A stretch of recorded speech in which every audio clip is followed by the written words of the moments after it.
Okay, few season one. Season one, round four, day four.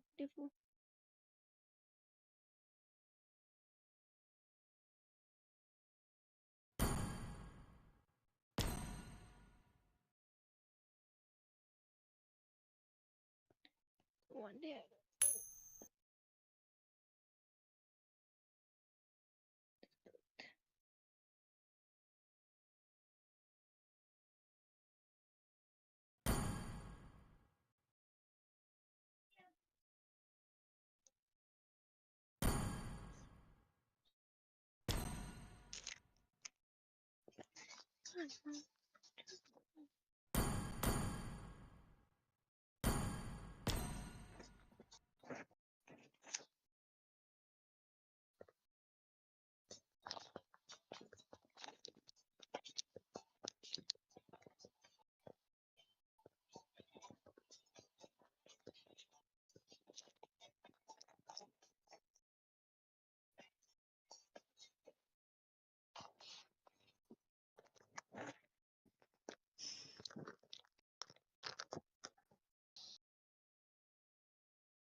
Hello?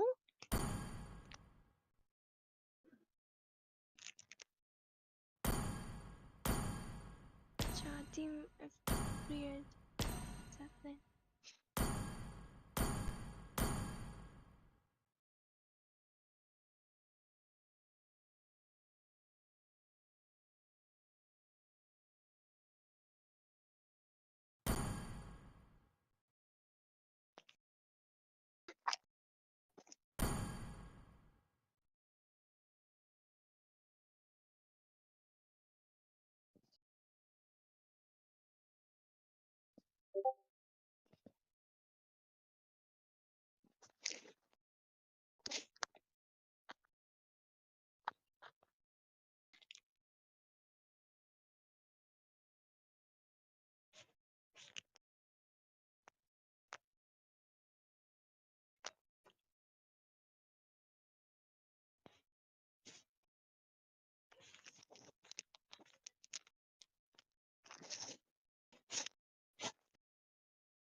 Alright, good evening, ladies and Always on gentlemen, the way.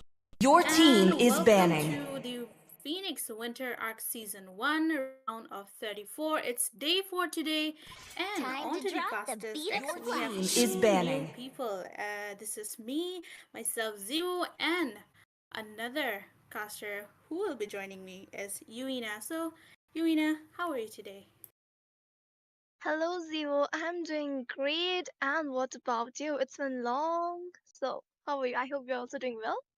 Oh, I'm doing really well. Yeah, I know, right? It's been so long since we've, casted together, and it's it's fate that we met each other here. I mean, we were not even, discussing this with each other, but yes. Um moving on, it's the first match of the day that we are going to be presenting to you, and blue side is Team Zeppelin and red side is Team Fried. I mean, looking at the names of Team Fried, it's making me hungry and I just woke up, empty stomach. Oh my gosh, I guess that the rats will be jumping around your stomach, but well, the names are really interesting. Yep.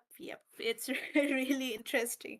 And, moving on to the draft phase, we already see half of the draft almost completed, and it's Matilda, Zushin, Badang, and Joy onto the ban list from both the teams. I mean, you have first pick and banning out then Matilda. It's, I guess they're not really efficient with that using Matilda, or maybe going for, okay, Harriet first. Mark right there. Interesting. I am more than a weapon.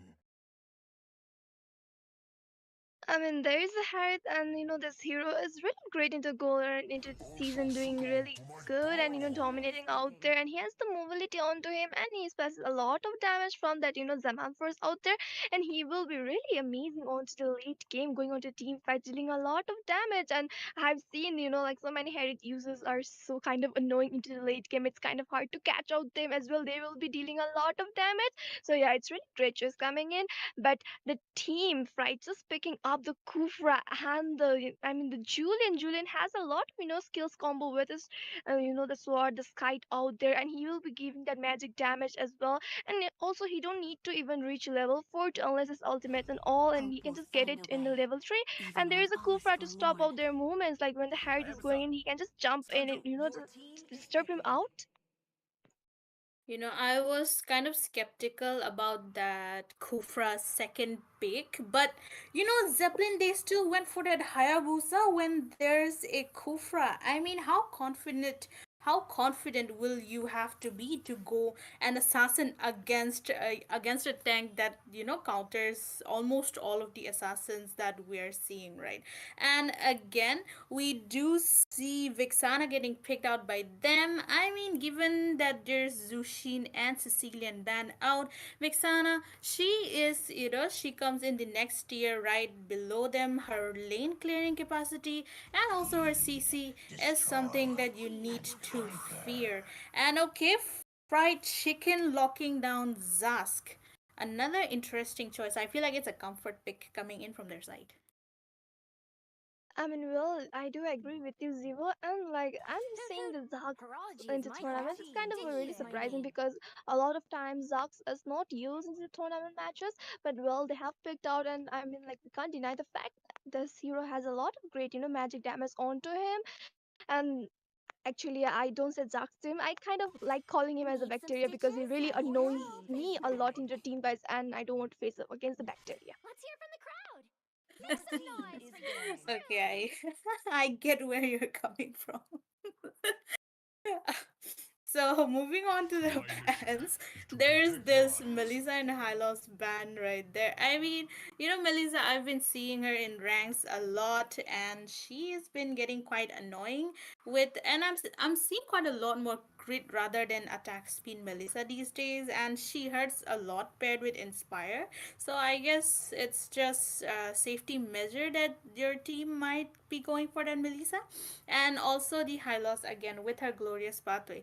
I mean, one of the most annoying tanks with engage and disengage capacity and also slow effect. It's really annoying, and ban him out is one of the great choices that you can make until and unless you're the ones picking him out.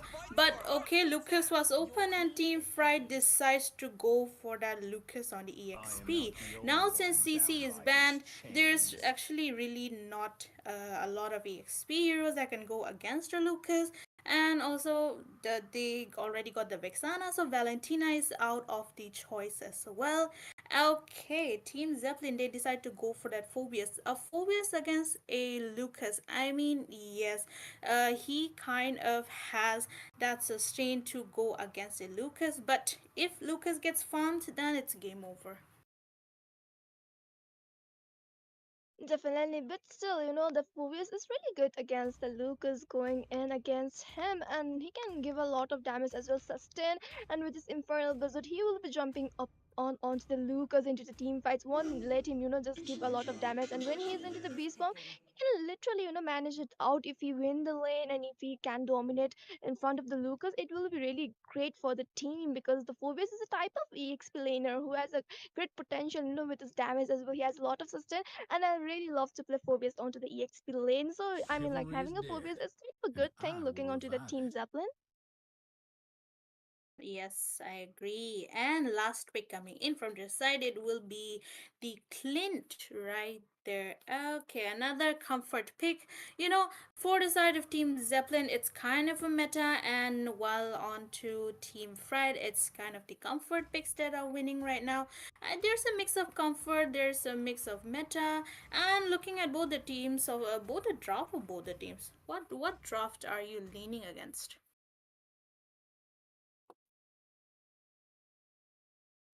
Okay, like looking onto the both of the team. drafts. Like they're looking really good and really into the set, but the team Zeppelin, they have a really good lineup coming up with the Hayabusa out there marking onto the backliners, and there is a Harriet of course for the late game as well. The Vixen are really flexible. The mage out there who has the eternal guard damage as well. She gave the CC stun damage, and there is a 4 base out there for sustain Welcome to and the joint Mobile onto the roam. Legends! And like we can't deny the fact that the other team also have a good, the 5 seconds frontliner till the for the enemy sustain as reaches the well. They have the battlefield. Julian who has a lot of Smash skill them! combos out there as well. Clint will be having the early game advantage, and like they will Harry and Clint, they're gonna have a really good time. And Clint against the Harry is a really great choice coming in from the team Fright. Yep, I agree with you. And it is the execution that will be shining in this match because both the teams, I feel like they have quite a balanced lineup. And but early game it is definitely going in the side of Team Fried because they have that Julian, and as you said, he doesn't need that level 4 to get his ultimate. He can engage anytime. So Team Fried, they can utilize that upper hand that they have and maybe be a little bit aggressive. Yes, I mean they can go a little aggressive, but still they need to look out for a good position, because if they are wrong into the position and if they're mess up around the enemy side, they will be getting a little bit of Ooh, disadvantage onto their hands. But oh my god, the ejector coming in from the jawhead, First blood! literally the first blood coming in from the max onto the fried onion. He has been fried out. that was such a great engage and reaction coming in from the side of Team Zeppelin. I mean, Kufra was the one who charged in and wasted his flicker out as well. And Jawhead, he did the right thing, ejecting him inside that turret right there. But Vexana, she is also quite low. I mean, it just happened. A Uno reverse upon the team Fright. They were literally, oh my gosh, the Phobies winning the lane onto the EXP and shutting down the Lucas out there. I mean, a really good thing for the Phobies, because into the late game, it will be a really, good for him, because if he wins the lane, he can easily, mull down that Lucas. But oh my god, a great inject coming in, and the ejector has been used by the Joy onto the Julian, and the Julian has been shut down. Oh my god, Double infernal kill! budget into the play, and Date Bomb getting another kill onto the Fright Onion.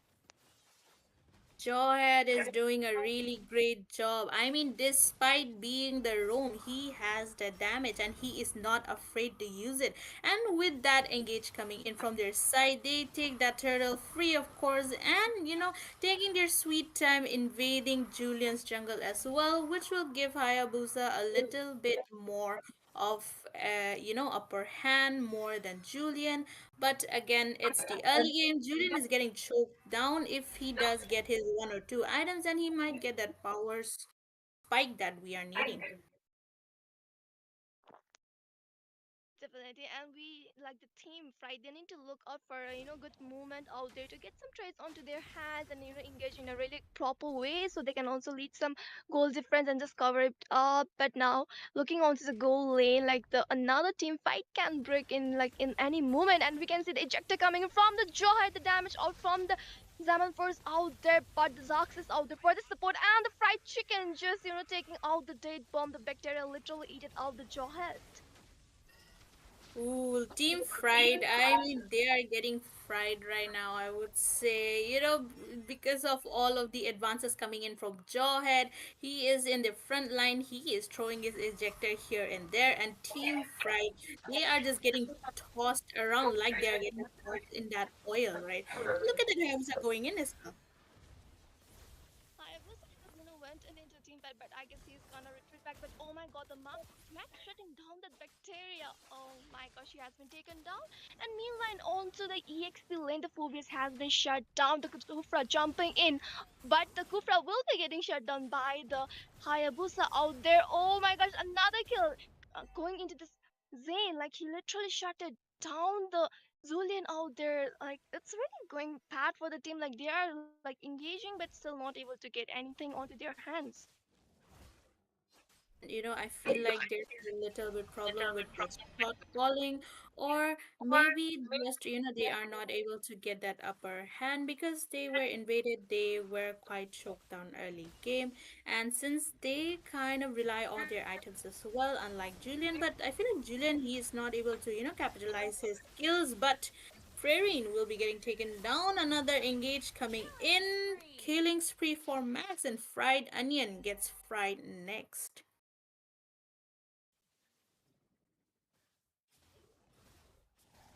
It's really going bad for the team fight, and they are losing up a lot, and they need to play it out safe now, and they need to engage Killing very wisely spree. because giving a lot of trades is not good. And here we can see and Kane, the Lucas getting shut down. He's getting dominated on his lane, and the Phoebus is having an upper hand, and which will be really bad for onto the team fight, onto the late game, because the Phoebus will literally melt him down, and he's really kind of a hero who's gonna just use that infernal Bazoo, and just he's gonna make the chapati out of you. So you need to be careful, and you don't need to lose anymore, and you don't need to eat anymore out there. I feel like the most chapatiable hero out there is that Kufra, because he has this bouncing ball, and if you know, you know. And another engage coming in from their side. You can see the guy is Killing also the Zeppelin spree. gonna giving a lot of damage and just shutting down the fried only fried guns also has been taken down. The team Zeppelin literally making a lot of move in this match. Oh my god, the fried chicken.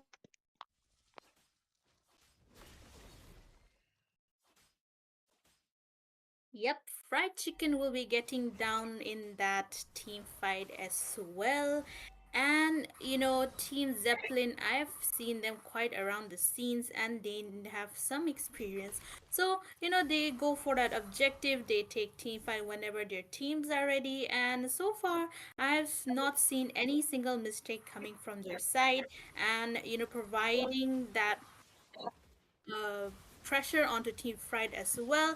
Another team fight breaking out in the around the purple buff, because look at that. Even if Team Fried have that Lucas, they are not able to capitalize him right there. Like in recent passes, Lucas is a good hero. Like I won't say he's a bad hero, but still, he has some kind of limitation on him, and he need to look out, for the early game, because his damage is more onto the late game comparing to the early phase, and he need to play it out safe if he is onto the EXP lane, and he have already get faded to the opponent team, so he need to look out very properly because he can't literally just give in again and again. But meanwhile, the turtle Monster has been kill. taken by the team Zeppelin, and as well, the Zulian has been shut down over the turtle. Oh my gosh, that was kind of a really pity seeing the Zulian getting smashed out there. I mean, Julian, look at that KDA 041. Oh, getting marked by Jawhead, Hayabusa, almost everyone we can find, and he is, getting prevented from taking his farm, taking out his gold, taking out his items, and here Hayabusa is the one getting all that farm because of all the backup his team is getting, and because of that, there's a clear level difference between both of them. And okay, the however off camera kill bot lane, and Harry gets one more kill for himself. So back to my point, Hayabusa at this point, he is really really fit, and he might just be going in really fearless, but he still needs to make sure that he doesn't make any mistake. And another team fight breaking out in the middle arena. Oh my gosh, but I guess the Hayabusa is going in with the Legendary. Ogi Shadow kill and taking down the fried onion. Oh my gosh, the frontliner has been taken out, and Hayabusa having a lot of 40 stacks on this Sky Pierce is really a great thing. He will be getting just shutting down the backline and avoiding the damage of the Sky Pierce, will be hitting hard as well, and Ultimate has fallen down. Yep, and Hayabusa, he already has 50 stacks on his Sky Piercers and zero deaths. So far, he's playing safe, yet he's being aggressive. And Team Fright, they are just kind of choked down in their own base, not being able, not getting that farm. And because of all of that invasion coming in from the side of Team Zeppelin, they are not able to do anything despite having that Clint. He do be farming right now, and if he's kind of the key for Team Zeppelin to, Team Fright to get back at Team Zeppelin around the late part of the game. But for now, they have to lay low and they have to farm until Team Zeppelin they make a mistake and capitalize that mistake for.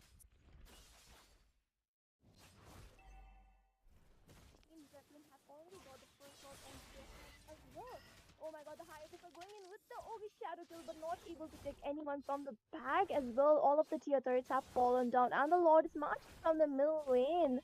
And it will be kind of a not so hard also to defend out because it's the first Lord and it won't be dealing much amount of damage, but still anything can happen, and they need to literally engage out very wisely, very properly because they can't give in again more threats to the your opponent team. I agree with you. And three of the inhibitors just remaining, and one getting popped out right at the bottom lane. And Harriet also look at that Harriet. He also has farm, and look at all the bounties on their head of Team Zeppelin. If they get shut down, it will be really helpful for them. But look at Hayabusa going in, really fearless. Okay, legendary for him with that Ogi Shadow kill. Okay, that bomb will be getting down though. Clint doing kind of great, but Harriet to the rescue from the back line, not giving any chance of Team Fright to that get back at Team Zeppelin. A godlike. So giving a lot of damage. Okay, Hyde shutting out that Double team lane kill. as well. That will be the double kill for the Hyde onto the bacteria. Oh my gosh, the Infana Wizard just taking down the Lucas. Oh my gosh, only the fight onion is there, and I guess the match will be ending out here. Oh my gosh. Literally, the team Fried got fried away by Team Zeppelin. I Victory. agree with you. I mean, Team Fright, they were not able to do anything, but given their lineup, they could have capitalized the early phases of the game.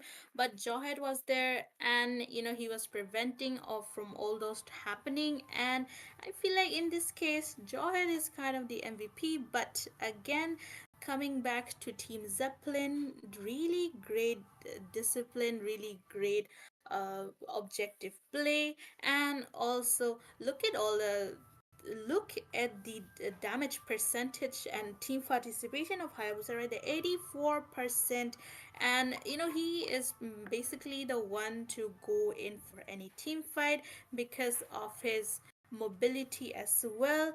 And 26% hero damage. How okay, it's kind of interesting because Harriet got that 28%, and also 73% of the turret damage for himself though. I mean, I was kind of skeptical about that Harriet first pick, but you should not doubt any of the meta heroes that we have currently. I mean, yes, I do agree with you. And hold this match in my mind, only one thing was coming up. That is the 1-1. I literally missed out the 1-1 because the fried could have just picked the 1-1. It's like egg fried rice, and there was no egg fried rice. I missed that. Oh yeah, that would have paired really well though, and I feel like banning out that 1-1 is just kind of a respect ban coming in, or maybe they just don't want to deal with that 1-1. But if Team Fright is looking at the stream, then you guys should really take her advice and get that 1-1 next time. And you will enjoy it. Definitely, definitely.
All right, once again, we are back in the second match of the day. Ladies and gentlemen, we welcome you to the Phoenix Winter Arc Season 1 right now, day 4. On to the casters decks. We have me, myself, your Zero, and alongside with me, joining would be Uina. So, Uina, second match of the day, how are you feeling? I Always on the mean, way. I'm getting a little Your bit of team is excited over banning. here because it's only the beginning of tonight matches, and we are already into the second one, and where we can see the team Vice City on to the red side and the team DG. I mean, it was kind of a long and I don't remember that much, so I'm just gonna go with the short form and add DG onto the blue side. Yep, DG, Dowdy, GABLAM onto the blue side, but for convenience, we'll just call them DG. And again, onto the ban phase. If we pay our attention, they have banned out the Argus. Quite a respect ban coming in, I would say, because late game Argus is something not to be kidding. You know, he has the one hit delete capacity with maybe crit build, and a team DG, they know exactly the power of Argus, but another band coming in, that would be the Belleric. While Team Vice City, they have decided to go for the standard band, and that would be the Matilda.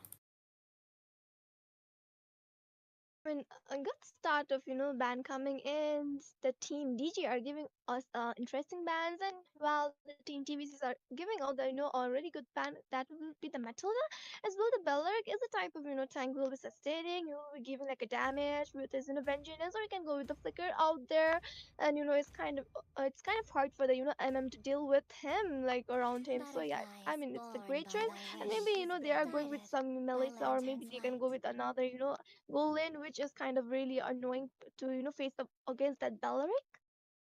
Mhm.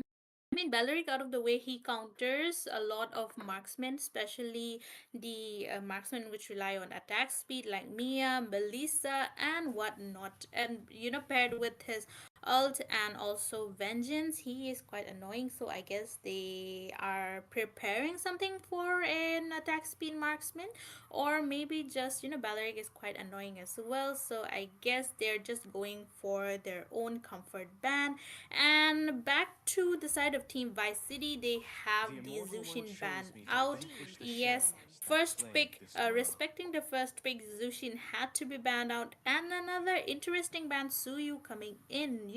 Suyu, he is quite the utility jungle, but again, him on the ban list, there's a lot of other heroes that can be banned out. There's Granger, Harriet, Joy is there, so it's kind of I would say ban wasted, because Suyu, he can get countered by a lot of heroes, but still it's the choice of the team. So Sir, okay, zoom in. Fanny getting banned Your out, team is that's one banning. hero we missed out.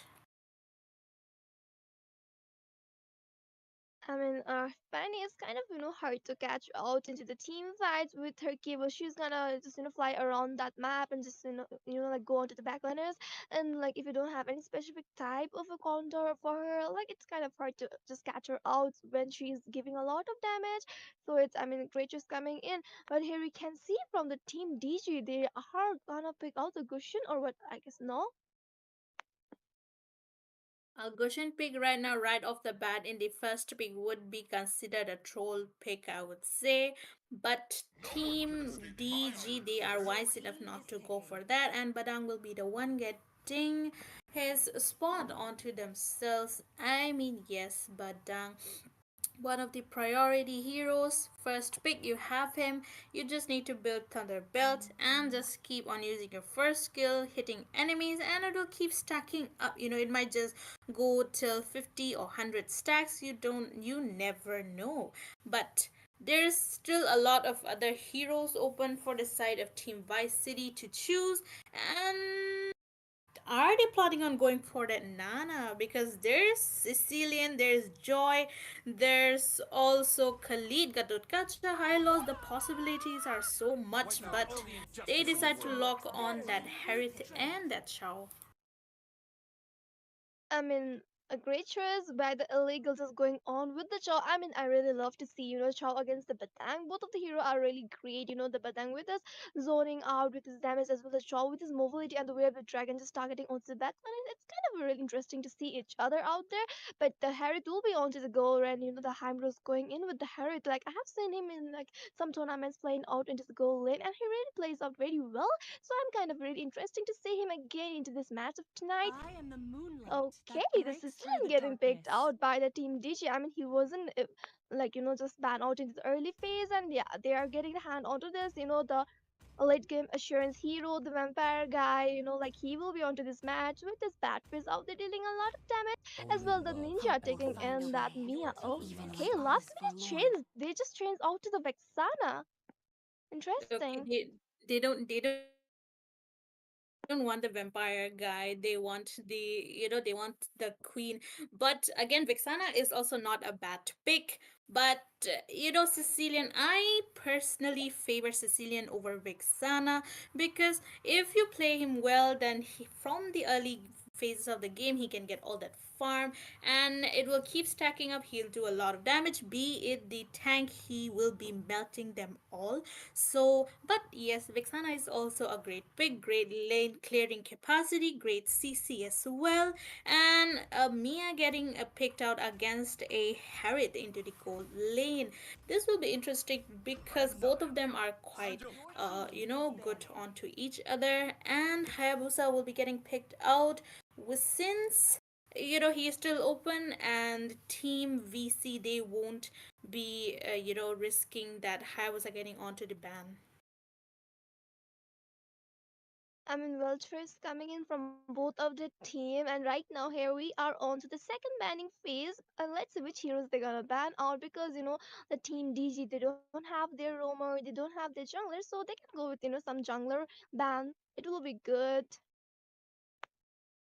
Okay, my theory, what if it's a Badangru? Because he is quite Time to flexible right join now. the He can beat of go the in the fight is EXP there. and he can go in the room as well. And maybe just maybe a Hylos or maybe a Gatot paired with him right there, and boom, with Vexana's Eternal Guard, it would be kind of a good setup, I would say. But we'll see what Team DG goes for. Enjoy getting banned out since she is quite useless for the side of Team VC as they have their hyper, and DG, they don't have their hyper quite yet. Okay, and let's see which hero they're gonna ban out the team DG because they Oh, can. I was thinking about some middle laner, but they just chose to ban out the Atlas over here. Interesting. another comfort ban, I would say, coming in from the side of Team DG. Atlas. I mean, how many teams have you seen using Atlas in a tournament, right?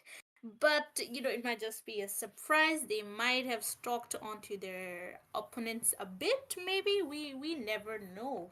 But again, I feel like Atlas is quite counterable as well. You have your Flicker, you have your Purify. Make use of that. Make great timing. But again, one more ban onto the side of Team Vice City. What would it be? Another. Okay, Hanzo gets banned out. Oh, we were quite neglecting that Hanzo, but overall, great. Not great, but overall good ban, I would say. Oh my Fate is gosh. picking. What is that? Really? I was thinking, some middle lane ban coming in, but no, this is ban of the Saber. Saber for what? I'm kind of confused. There's nothing to, to be get afraid of that Saber out there. And wasting your ban is not a good thing because, 70% of your winning chances, comes from your drafting phase. And, losing one ban is not good. And banning out the Saber, it's kind of interesting. It's kind of surprising. Oh my gosh. Yep. As we casters say, it's 60% draft, 40% execution, and we clearly see which one is winning right now. I mean, look at the bands compared to both the teams. One is completely onto the comfort, one is going onto that meta. And it's that saber band. It's kind of a wasted band. They could have gone for any other band rather than that saber. But Esmeralda Jungle coming in from the side of Team DG, quite interesting. And last week onto the side of Team VC, what would it be? Aurora seems like a good candidate. Luoyi as well. The diversion would be great, and paired with that AOG, it would be quite interesting. And there's the possibility of the Sicilian getting used out because or they could go for a mage who is strong in the early phases of the game, because looking at the draft right now, they do need someone to pick off, for that early part of the game. I mean, well, that's true, and I guess they're gonna go with the Novaria pick in this match. Let's see if they're gonna pick the Novaria or a last one. Falling Oh, stars they are brought us picking in the here. Novaria. I mean, a great choice because she has the damage and as well she has the the range advantage onto her with the snipes she will be giving in to the backliners as well, just taking them down when they're running away with a low HP. The main purpose of Novaria, is to give vision with her astral echo. All of her skills, they all have the capacity to give vision to her allies as well. And since there's a Harriet, they are not lacking in magic damage as well. So Novaria, she will be providing that support. And also, since she has her astral meteor, she will be going out quite out of range and just providing visions into the bushes while maintaining her own distance again from the enemies right there.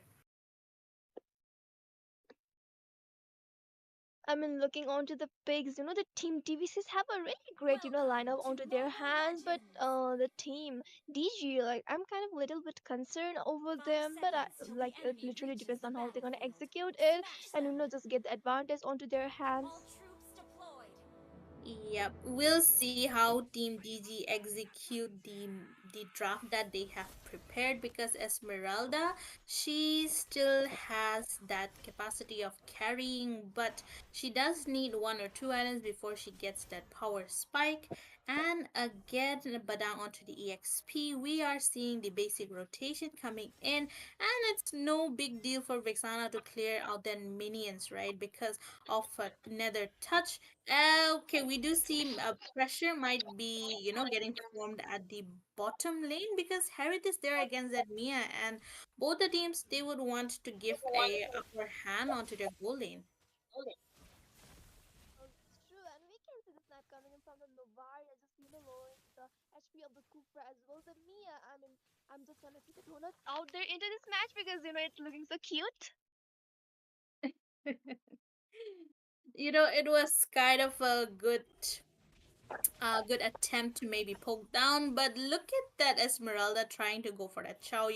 Another side, one is prioritizing Harriet, the other one is prioritizing the roam, but it might just be Hayabusa that takes the spotlight. We never know, because look at his position. He is trying to maybe go for an engage, but not finding the time, and there goes the Ogi Shadow kill. Not much of a damage to Esmeralda. He will be forced to get back.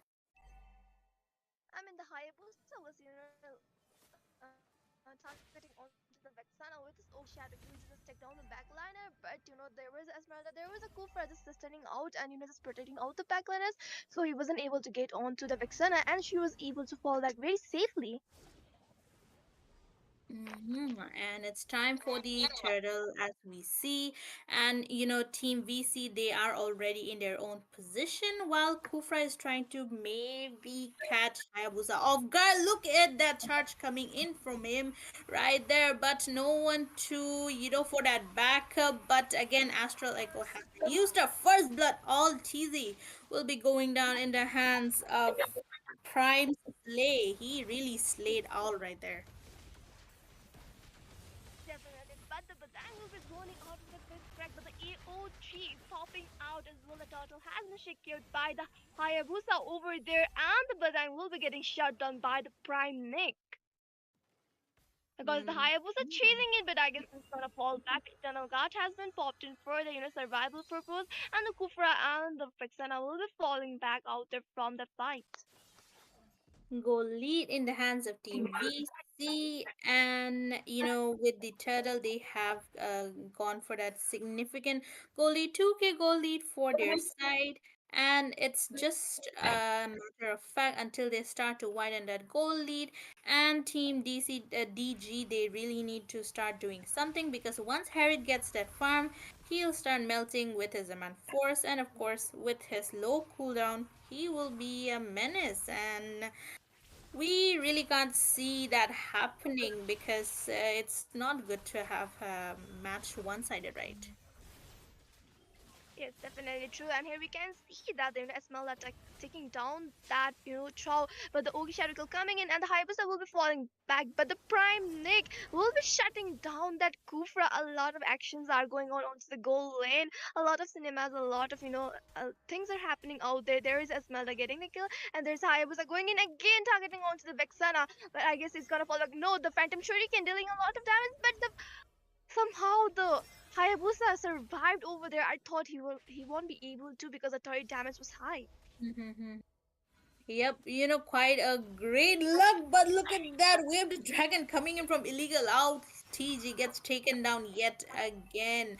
I mean, Chow, he is going out of his way to take everyone out, and he is not fearing anyone. And since he has a high mobility, he is able to just jump in and jump out of any team fights that he wishes. And pressure onto Badang, and Hermit is just fine doing around that Mia, and Mia is just getting pressured out as well.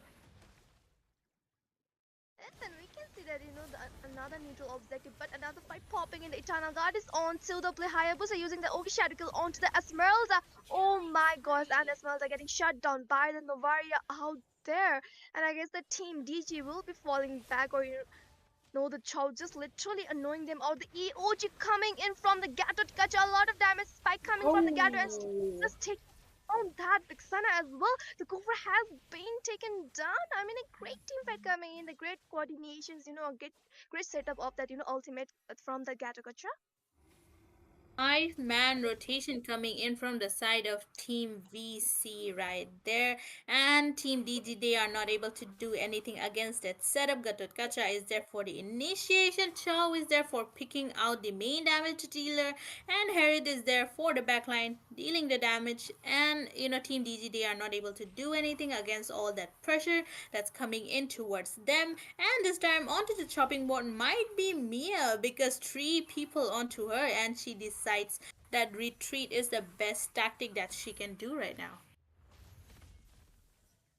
I mean, when you are alone out there, you just need to fall back and like you're getting surrounded again and again on the goal. And from the early phase, a lot of people are ganking upon you, and the Mia is not able to get that amount of farm onto her comparing to the Harriet, and she is waiting. But meanwhile, the Hayabusa is just shutting down the Esmeralda out there. I feel like it was a bad decision to get that Esmeralda onto the jungle. There were a lot other jungle heroes there.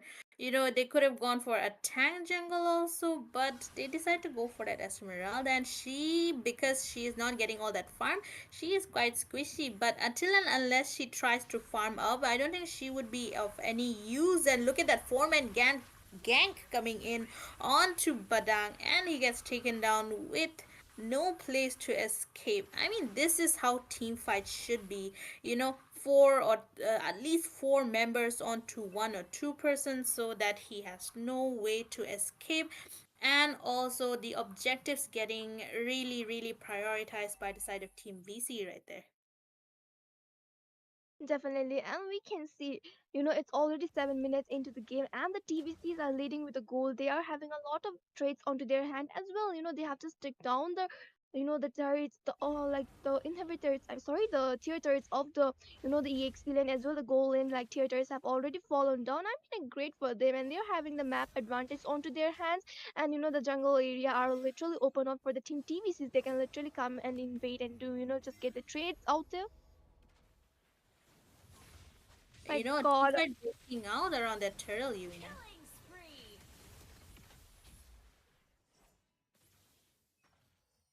I mean, look at sad, Batang just getting squeezed out. Like I thought, Batang will be making some chapati out there, but no, today he has been, a chapati for the team TVCs and he's getting shut down. Though he's trying to, zone out into team fight, like he's doing a lot, but not, able to get good amount of support because, while he was there, his teammates already, fallen back out there.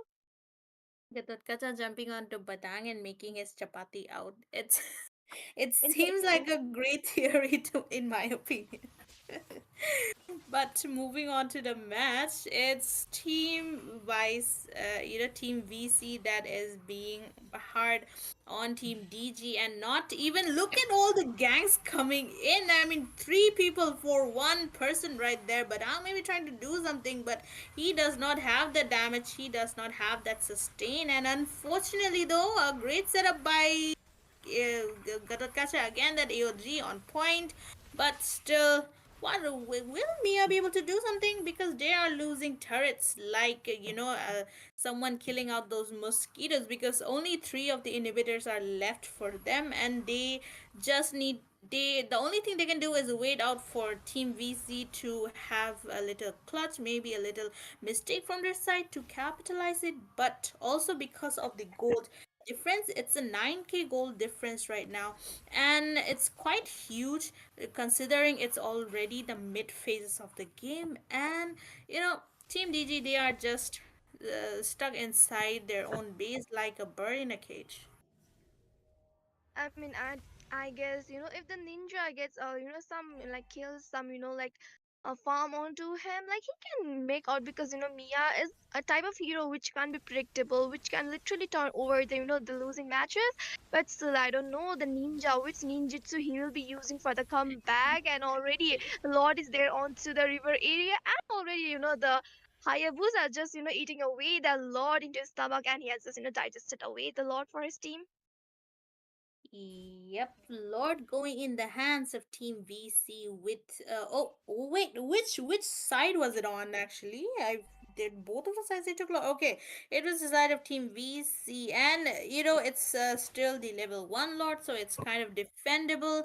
And again, if at this point Team DG they get that wipeout, then it will be an easy wrap up for Team VC. But again, they still have Mia to clear out the lanes. Vixana is there. Her high lane clearing capacity should be working out right now. But how long? Because once the setup comes in, they will be probably wiped out. Definitely, and we can see, the jump coming in, and but I'm trying to zone out, but the Esmeralda is really low onto the HP as well. The Eternal Guard has already popped in out there. The Batang trying to zone out, but no, not a lot of damage coming in from the Batang, only to sustain. And the Lord is there onto the middle lane. The inhibitors have fallen down. The TVCs are literally dominating out into the scene. Oh my god, it's really looking bad, and the Hayabusa is checking giving any chance to her. The EOG popping in out the correct movement, and the Kufra has been shut down as well. The Vexana getting the kill onto the Gato Kacha, but for how long they will be able to defend all the crystal because it's really low onto the point, and I guess it will be the end for the team DG. One-sided match, I would say. Victory! But Team DG they tried their best, but they were not able to defend their base because look at that. The highest gold Team VC has. It's 10,000 gold, and the highest gold for Team DG it's around 5,000. So basically half the half the amount. And if you look at both the teams, they have Team VC, they have a great setup. They have all that is necessary in a team. They have vision, they have magic damage, they have the setup coming in from Gatotkacha. They also have someone who can reach the backline, that was the Hayabusa, and Chow to pick out the hero, the main damage dealer, which they want. And again, in this team comp, it was fine. I would say they could have swapped out that Esmeralda for something else, and it would have worked totally fine. But look at that team 4010 on the Novaria, and she played Novaria like any good Novaria players. And her main job was to provide that hitbox capacity with her Astral Echo, and she did exactly what a Novaria user is supposed to do, right? So, Yuina, what do you have to say about this match? I mean, like, I don't have much to say for this match because we can already see it went totally one-sided. The TBCs were literally dominating out, not giving them chances, and just kidnapping all their members one by one, getting into the turrets, kidnapping one, and again going for another one. Like, boom, you're getting kidnapped and you're getting just laid out there. And yeah, I saw a lot of chapatis out of Badang, which I wanted to see in different way. But it was a great starting for the team DG, and you will be shining out into the many tournaments which are upcoming out there. Yep, and I hope Team DG they get that improvement in the next tournament. But that was the second match that we presented to you, and this is your caster Zero and Yuina signing off until the next game.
Once again, I welcome you Your team guys is on banning. to the Phoenix Winter Arc Season 1, third match of the day, Your team going is in banning. between Team Insanity on the blue side and Team KARBI Unity on the red side. This time, we are seeing a little bit change on the draft. But before we get on to that, let me call in my Your co-caster, team is Yuina. banning. So, Yuina, how are you again? I mean, I'm doing great, Zio, and I hope you're also doing well and just eating your dinner also.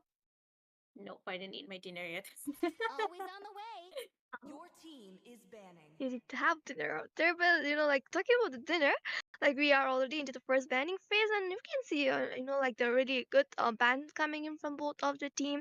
The high lows getting banned Mm. out the Sturdy Tank, and there's Let's go. Cecilion, a great middle Your laner, team is and banning. there's a Matilda, and there's a Hayabusa has been banned out. Like we have already seen into like two previous matches, the Hayabusa was picked in, like whoever got the Fireflies Hayabusa, born they by got the where win the onto their sheep hands, and decided. now the Hayabusa Balance has and been flight. banned out as well. The very expected ban that will be the the choosing the lantern lady out there, and as well the Irithel getting banned. I'm like interesting. I mean, like a meta bans coming in from both of the teams. Starting is good for both sides. Starting is definitely good because I'm seeing all the meta heroes getting Your banned team out, is picking. and that Irithel as well. Her late game capacity is what's getting her on that banned list. And as you said, I was about to mention that Hayabusa as well because he was not banned out, and the team who got that Hayabusa was the one winning. So just eliminate him out of the way, get that Hayabusa onto that ban list. But again, Badang will be picked out first pick on the side of Team Insanity, and this Julian gets locked out as well. But we are seeing a Balmon onto our screen. Will they be going for that Balmon EXP? Or are they just trolling us, or maybe they'll just go for something else? I don't know. They're just locking on to the bar, but okay, they changed out at the Your last team is moment. I picking. was thinking our most handsome or Pookie Balmon will be getting picked in, but no, they are going in with the Granger out there. Yep, the Granger. I mean, with Irithel out of the way, Granger is a free pass for Need Team some stitches? KARBI I can Unity, help. and they will be capitalizing that ban for onto their own advantage. But again, Melissa shows us, has shown us, we are seeing a Melissa appearance, and maybe paired with an Edith. But I'm the Melissa, priestess of I'm curious if karma. she'll go for that The crit hunter of or all evil maybe gods. that attack speed. But okay, it's quite interesting because Edith, she can go for that EXP and also that roam as well. Same with Badang. Until and unless we get on to the in game, we won't be knowing which side will be going which. But so far it's looking a little chonky for the side of Team Insanity, and that is Your one team is good banning. thing. But Julian is still there, so early game might be hard for Team Insanity. I met the team, like Insanity just went in with the Melissa onto the goal line, but the team, the, like the team are literally going in with the Balearic out there. I mean, the Balearic wasn't banned out, and they just got the Balearic onto their hand with the Vengeance, and it will be kind of annoying for the Melissa out there, and she need to play it out really safe and around the Balearic whenever the team fight is breaking in. But I guess the Zevo, like I guess the edit will be going on to the EXP lane, like like she is well great into the room position also, but I prefer edit onto the EXP with the damage Hope with will the sustain find a out there. way, And I mean the even when Badang all with is this, the forlorn. face crack, a lot of combos are with that flicker out there. He can literally zone out, into the like team fights as well. He can give the vision as well. He has the mobility onto him. So I guess the Badang will be onto the room will be a really great to see.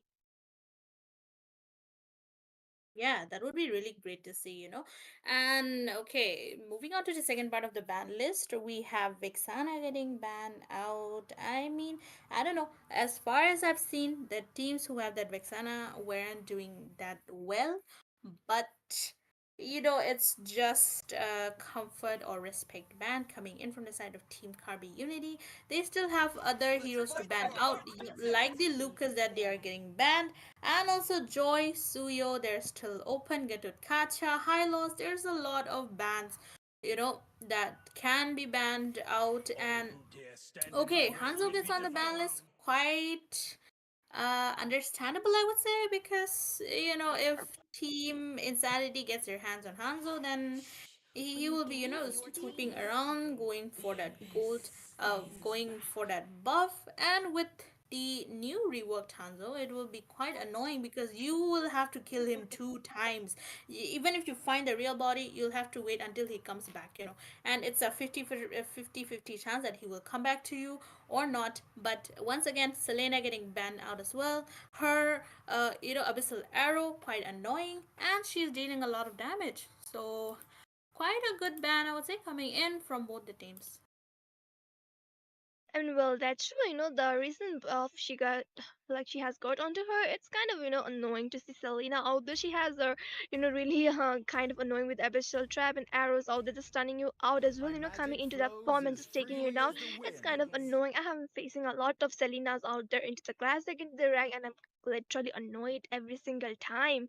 Her demons are just eating me away, stunting me. It's kind of really annoying as well. Like Zivo, you talk about the Hanzo, and it just reminded me of one Pokemon that is a Snorlax who's eating away above like Snorlax. Yeah, yes, definitely. And Snorlax, you can't really stop him until he goes to sleep. And it's quite annoying as well. You can't even trap him inside a Pokeball.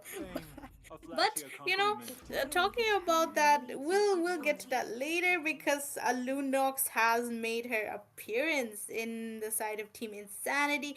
She has that burst damage, and if you know the Lunox combo, then it's quite game over for the side of Team KARBI Unity. But will still have to see, and I see a veil onto the mate position for them, the burst capacity. But again, he has quite the long cooldown, so I would say building cooldown would really help in this type of in this type of tournaments. Definitely, and already we can see the Team Insanity going in with the Ling. I mean, Ling is not a bad choice over here. Like he can literally, go in like into the backliners, and with the Tempest Blade, he can just shut them down as well. There is a Belleric, and then Ling will be having a mobility advantage onto him. Once he's farmed off, he's gonna literally, just take them down very easily. But it kind of depends because there is a Julian out there who has a lot of combos he can go in with. And there Mhm. is a Carmela pick coming in with the Peleric. Oh my god, a lot of C's is coming in. And there is the Will. I really love, this combo, the Will and the Carmela combo. It's kind of not so like seen a lot of time, but still, it's kind of a really good combo with the, Will's ultimate out there as well. The Carmela, Curse of Blood connecting to everyone. Mm-hmm. It kind of, proves that Belleric is going for that EXP. But as you said, the Curse of Blood paired with that Rat of the Rat from the Belleric and also the damage from Julian, it will really hurt if it connects well. And we'll have to see. Since there's a Camila, I hope she has the skills to connect at least four members, and it will be a nightmare for Team Insanity if they do go, and it will be a complete wipeout. There's a Carmilla, there's always a chance, even if the team is losing, if it connects onto point, then it will be a game changer for them. Well, that's true, and already here we are on to the land of Ton, and it's the third match of tonight, and like standard rotations are coming, and from both of the teams, starting out with the jungle creeps, and already the EX. Okay, the Granger is onto the EXP lane. Well, and where is the someone like the Belleric? Okay, he's coming Okay. onto the goal lane. Quite interesting of a twist, I would say, because Granger is going on to EXP and Belleric going on to Gold. I mean, yes, there's a Melissa and Belleric kind of counters Melissa, but it's still, at least in the first 5 minutes of the match, Granger, he really needs that goal. So, okay, the rotation is getting fixed out, I guess. Definitely, it's like oh my god, I was going to the wrong lane, and oh my god, fight is starting out from the early phase only into the goal lane. A lot of clashes are happening, and the lane going in with the Tempest of Blade. Oh my gosh, getting the first blood onto the Carmilla. I mean, a well set was given for the lane at a correct moment, and that will be Ooh. another kill for the Lunox onto the Will. I mean, a great starting for the team, insanity over there. Mm-hmm. And they engaged with five people all together. That is a really great rotation coming in from their side. And because of that, they kind of got outnumbered. And early game they are quite strong. Not that strong, but still they are able to zone their enemies out. But the turtle will be spawning in 2 seconds, and we are seeing a rotation. Look at that, Julian going for the Lunos, though not letting her get away. The flicker has been used up as well, trying to survive. Ling will be going in with his Tempest of Blades, but he will be missing all of his blades. That's quite unfortunate, I would say, and Super Long will be getting away with that slither of HP. I mean, that was really interesting. See, the Lunox getting literally squeezed out into the middle lane, and she was really low onto the HP. It's like, God save me somehow, and like she somehow survived it, and it's really good, like she wasn't taken out, and already the Ling getting first turtle onto the hand. I mean, a great starting for the team Insanity.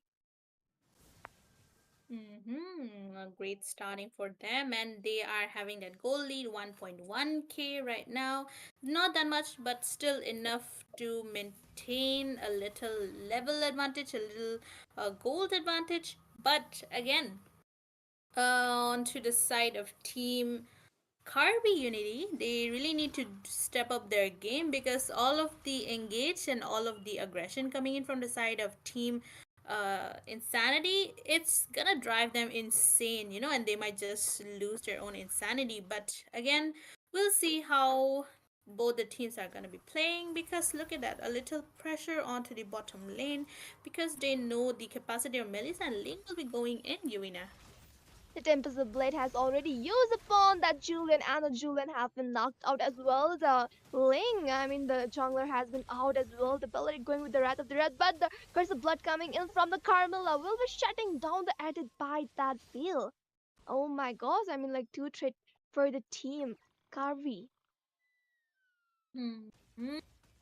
I mean, it's better than having zero scores onto themselves, and they were able to score something.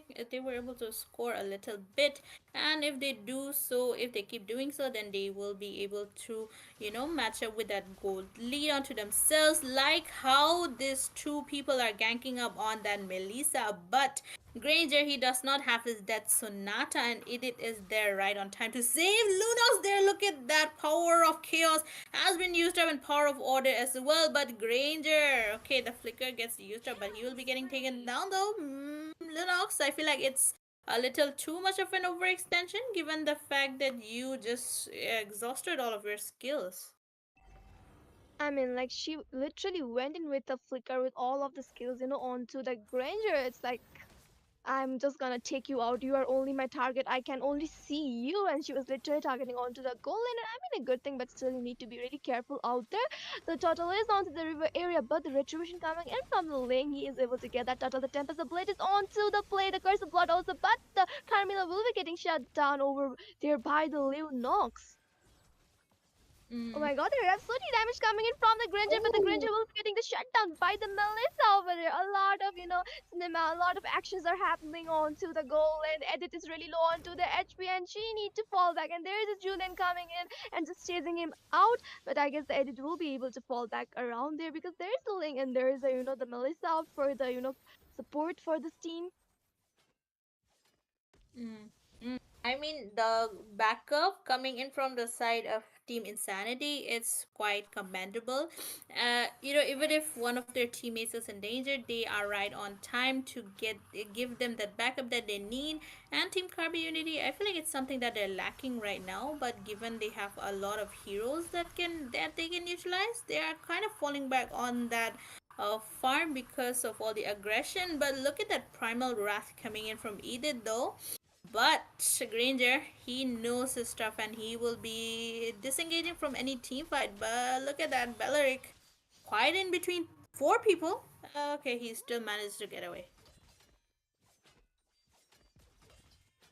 and the Granger is literally trying to just get the goal, get the farm onto him for the late game purpose, and he need to literally play out safe because the goal line is getting a lot targeted, and a lot of time Granger is getting targeted, and like he can't forget, I guess, the thing, the Lunox coming from the middle lane just for him. Oh my god, a lot of love coming out for the Lunox to the Granger.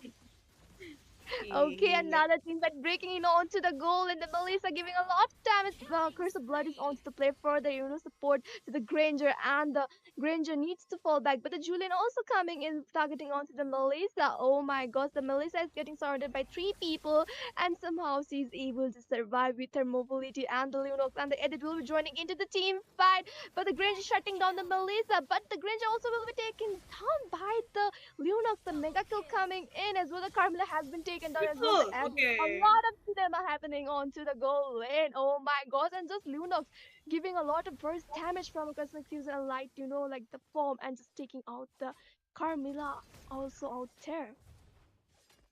Triple kill coming in from Lunox. I mean, she has a lot of burst potential, and she can probably 1v5 anyone that comes in her way, and she is doing that, you know. And she has her escape skill as well, the power of order, and she can just escape, and she also has her flicker. And Lunos is the one carrying the game so far. So Team KARBI Unity, they kind of need to focus on that Lunox as well. But I feel like they don't have anything to go for her, like any burst or continuous damage heroes for them. Okay, okay, Vale proved me wrong. Lunos gets taken down right there. She was already really low onto the HP, and Will just look out for a correct moment, and he just took him down. But meanwhile onto the top lane, the lane is getting a little bit of squeezed out, but he is able to fall back out there. And already looking onto the map, already the first tier turrets have fallen out for the team Kirby, and only the second tier turrets are there as well. The lot will be spawning soon into the river area, and it will be kind of hectic for the team Kirby out there. The curse of blood just connecting out to three people. The Badang is there with his combo with the face crack onto Carmilla, and Carmilla has been taken down, and the Ling just shutting out that Julian. A lot of damage coming in from these heroes, and I guess they have okay the Sky Pierce. I thought the Ling has Sky Pierce, but no, it isn't.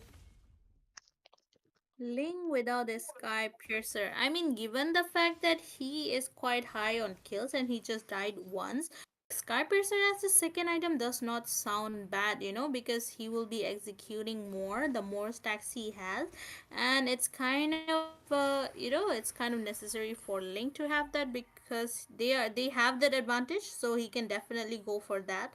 But again, coming in for the side of Team KARBI Unity, they have their Granger. They kind of need to utilize that as well. And Belleric, he can go for that front line, but I feel like he's not kind of able to commit on that. But given he has Wrath of the Rat, he can easily counter out that Ling and also that Melissa. Like, look at that, a Lord Steel coming in from Belleric right there. But Team KARBI Unity, they okay, double kill for Granger. That was a really really successful gang, and not a successful gang. That was a really really successful advance coming in from Belleric. This is what I'm talking about. Team Insanity, they had their guards down, and Belleric took the time, took the opportunity to take out that Lord right in front of them. Like, you have to check your bushes even if you have all that farm. You need to be more cautious. You never know when the tides of the games change, right? Well, that's true, that's true. And here we can see, Ling trying to, just take down the Lord and trying to defend out onto the goal. And yeah, the lot has been defended out very easily. It was a level 1 lot, so it's not a kind of a really hard deal for the team Insanity because they're leading out there. But the engagement was really good, and they get some like the trades onto their hands, and they cover up goal difference. And here we can see onto the goal difference. It's only 3k between these teams. A good set of course. The blood literally helps out as well. The Granger dealing a lot of damage from the Rhapsody from the back as well. The Velvet's out there. I mean, a great comeback coming in little by little, and the team Carbon need to look out very properly onto another team fights, and they need to get some more trades, and they need to lead some goals, and like they need to look out for every single chance they are able to make a good like opening for them. Yeah, I agree with you because Team Carby Unity, they have a lot of potential with that Carmilla, the Balearic, and Julian, and all of their team composition works out, complements each other really well. So if Carmilla can do one good setup and followed by Balearic, then they will be able to have a complete wipe out. But ooh, look at that though. Granger, he's definitely getting that farm. Lunox trying to take one from the back line.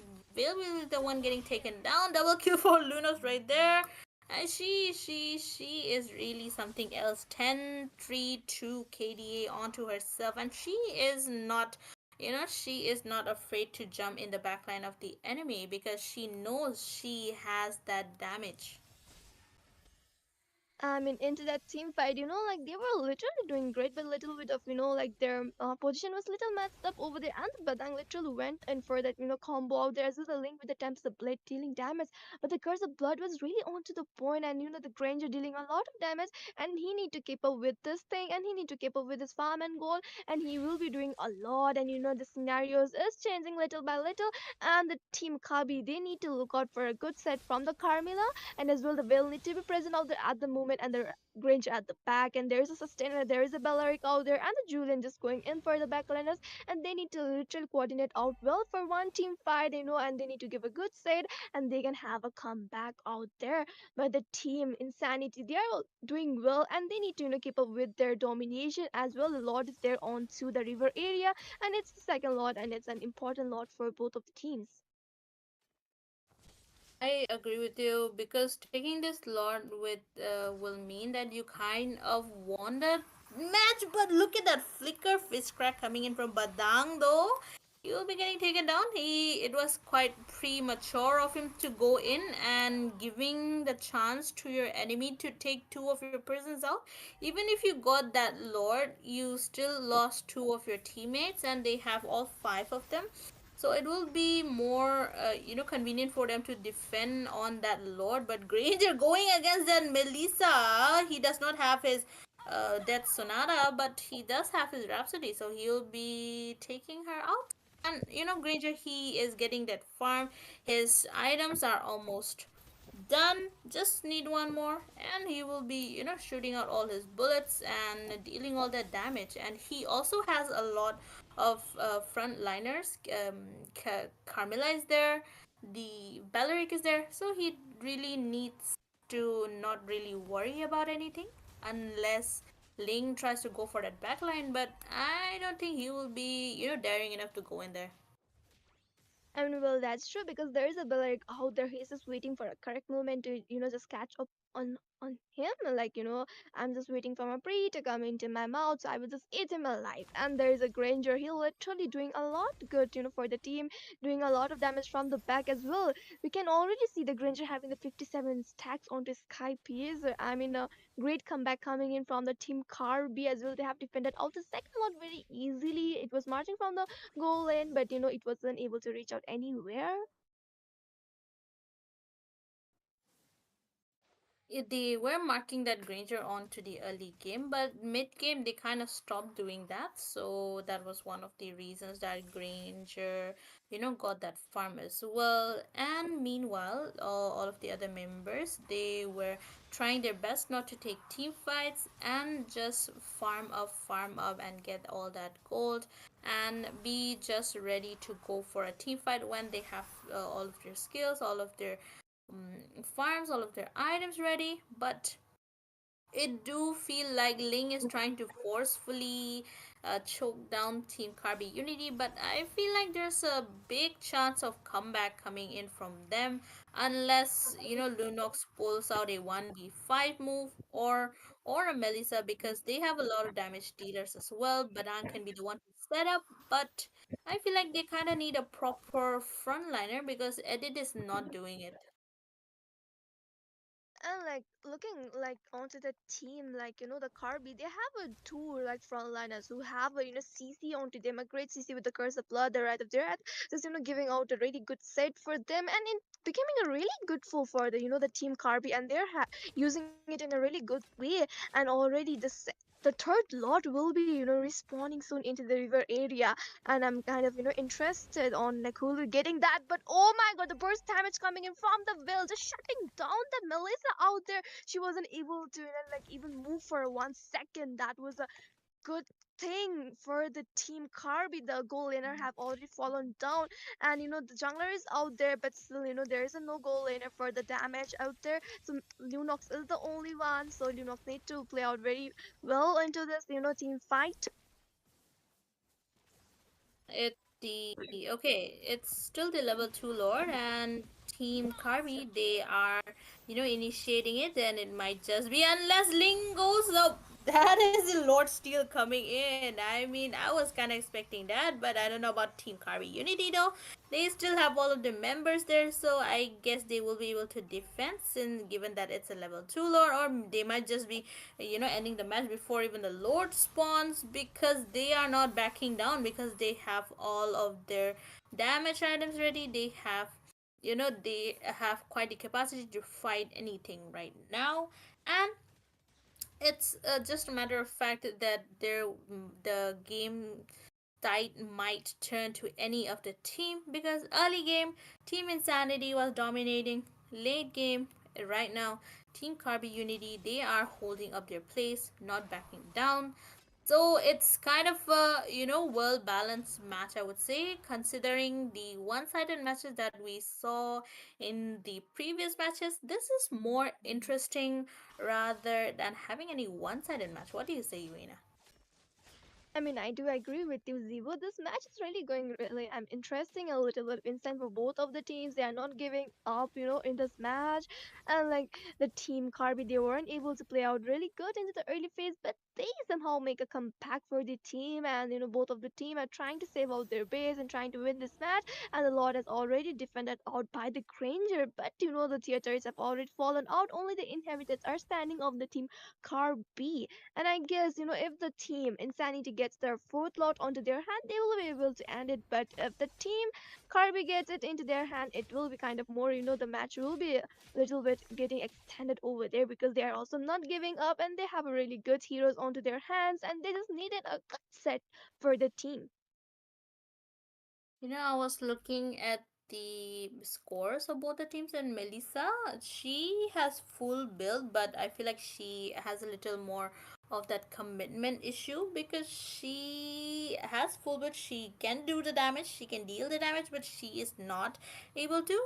Might also be the reason because they have no one to set up. uh, Badang, I feel like he also himself kind of relies on the setup, and Edith is not someone that which will be going in for that first front line. They could have gone for a Gadot Kacha or maybe a high loss, would have been great. But if Melissa dares to be a little more daring than Team Insanity, they can make that they can go for that a full wipeout. But since it's already the late game, Team Karmi, they already have all of that farm, and one setup from that Carmilla paired with that Belleric will be enough to destroy. But also, Carmilla, she needs to time her ult well, and not try to waste her curse of blood. But this time, the Lord that's spawning, it's a level 3 Luminous Lord.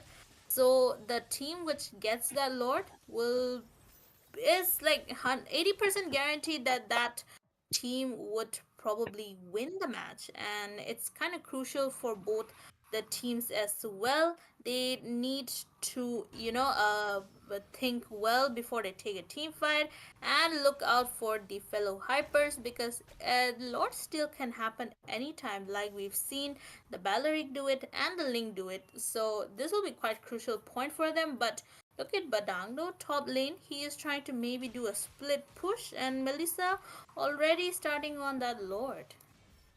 Oh, Oh my gosh, the jungler has been already taken out from the team.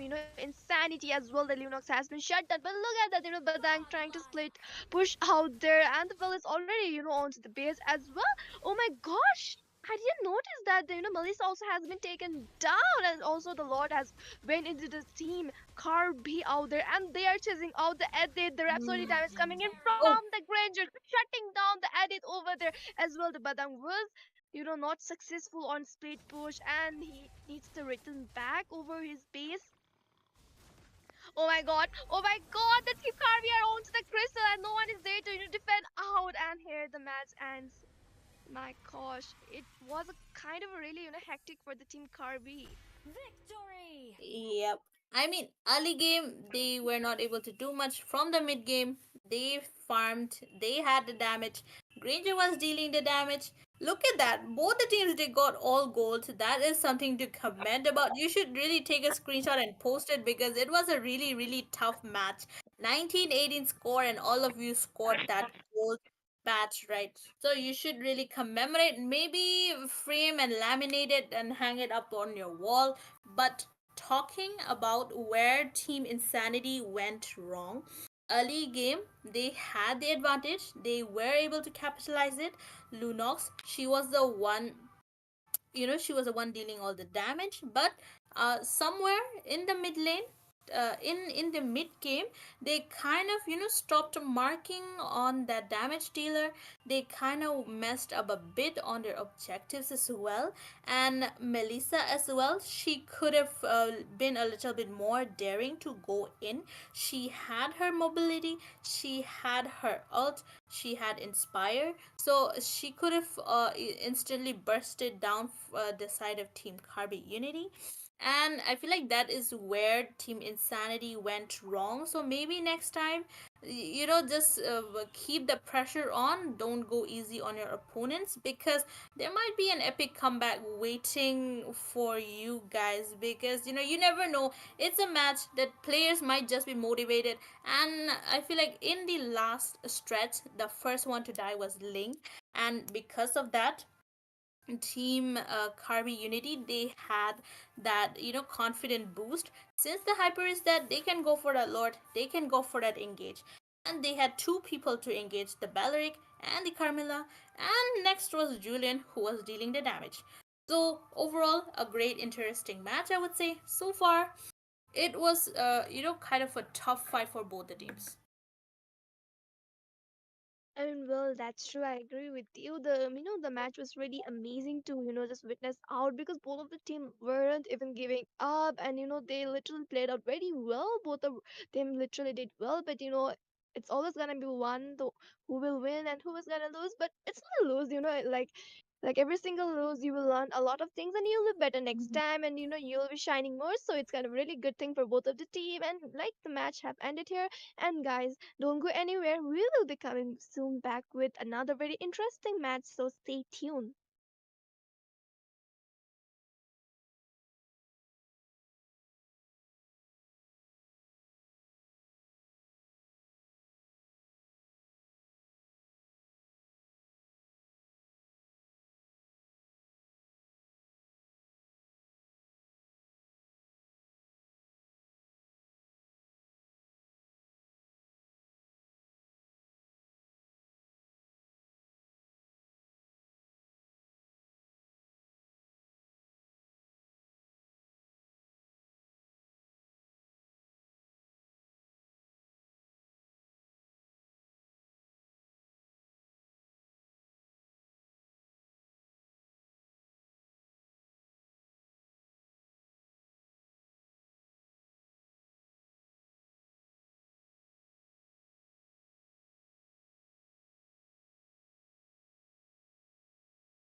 All right, after a short break, ladies and gentlemen, welcome back to the fourth match of the game. It's between Team St. KAIHAO Brothers on the blue side and Team Ava on the red side. So, this is the fourth match of the day, and Butterflies onto the fall casters on decks, ice. we have me, Dinosaurs myself, toil on Zero, hard glass. and we'll be joined by my fellow caster, the sweet girl, Yuina. So, Yuina, fourth match of the day. How are you feeling Sir, so far? what's your command? Your team is I mean, banning. like the starting was a little bit of spicy, and in the midway it becoming more spicier. So I'm looking forward for another interesting match over here into the fourth game. And already we can see on the first banning phase, the standard bans are coming, and the Milena, the Tuition has been banned out as well. The Fanny getting banned out. I mean, a good choice is coming in from both of the team. So let's see which heroes they are gonna ban out next, because a lot of things are onto their plates on the table. So they can just pick some heroes which are onto the meta, and which like they don't want to face up against, and which can literally make a like bad disadvantage for them. Like they can go with the Harriet band, they can go with even the Granger. Experience the Okay, I was Your thinking youthful team this is guy suffering. banning. with a lot of Rhapsody out there has been banned out. Yep, you called it. I mean, with the comeback that we saw from the last match, banning out The that immortal Granger one was chose me a to Your must. team vanquish the But is again, you still banned. shadows have and first claim pick on this your throne. hand, so you could have gone for that Granger. But better safe than sorry. And it will be the standard bans coming in from both the teams. Fanny and of course the Suyu gets banned out. And still, there's a lot of other heroes that is to be banned. Gatotkacha, High Loss, Joy.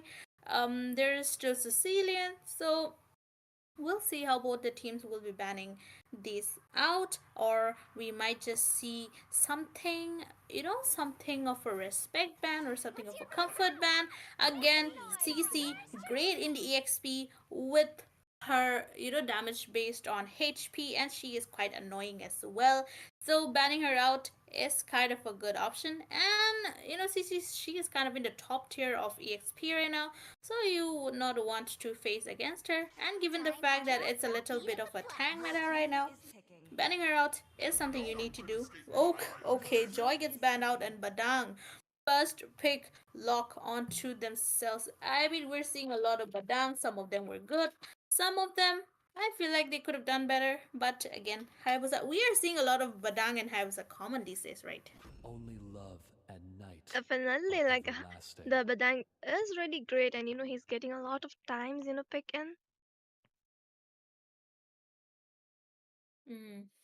I agree with you. And the Hayabusa, the Sicilian definitely gets locked down.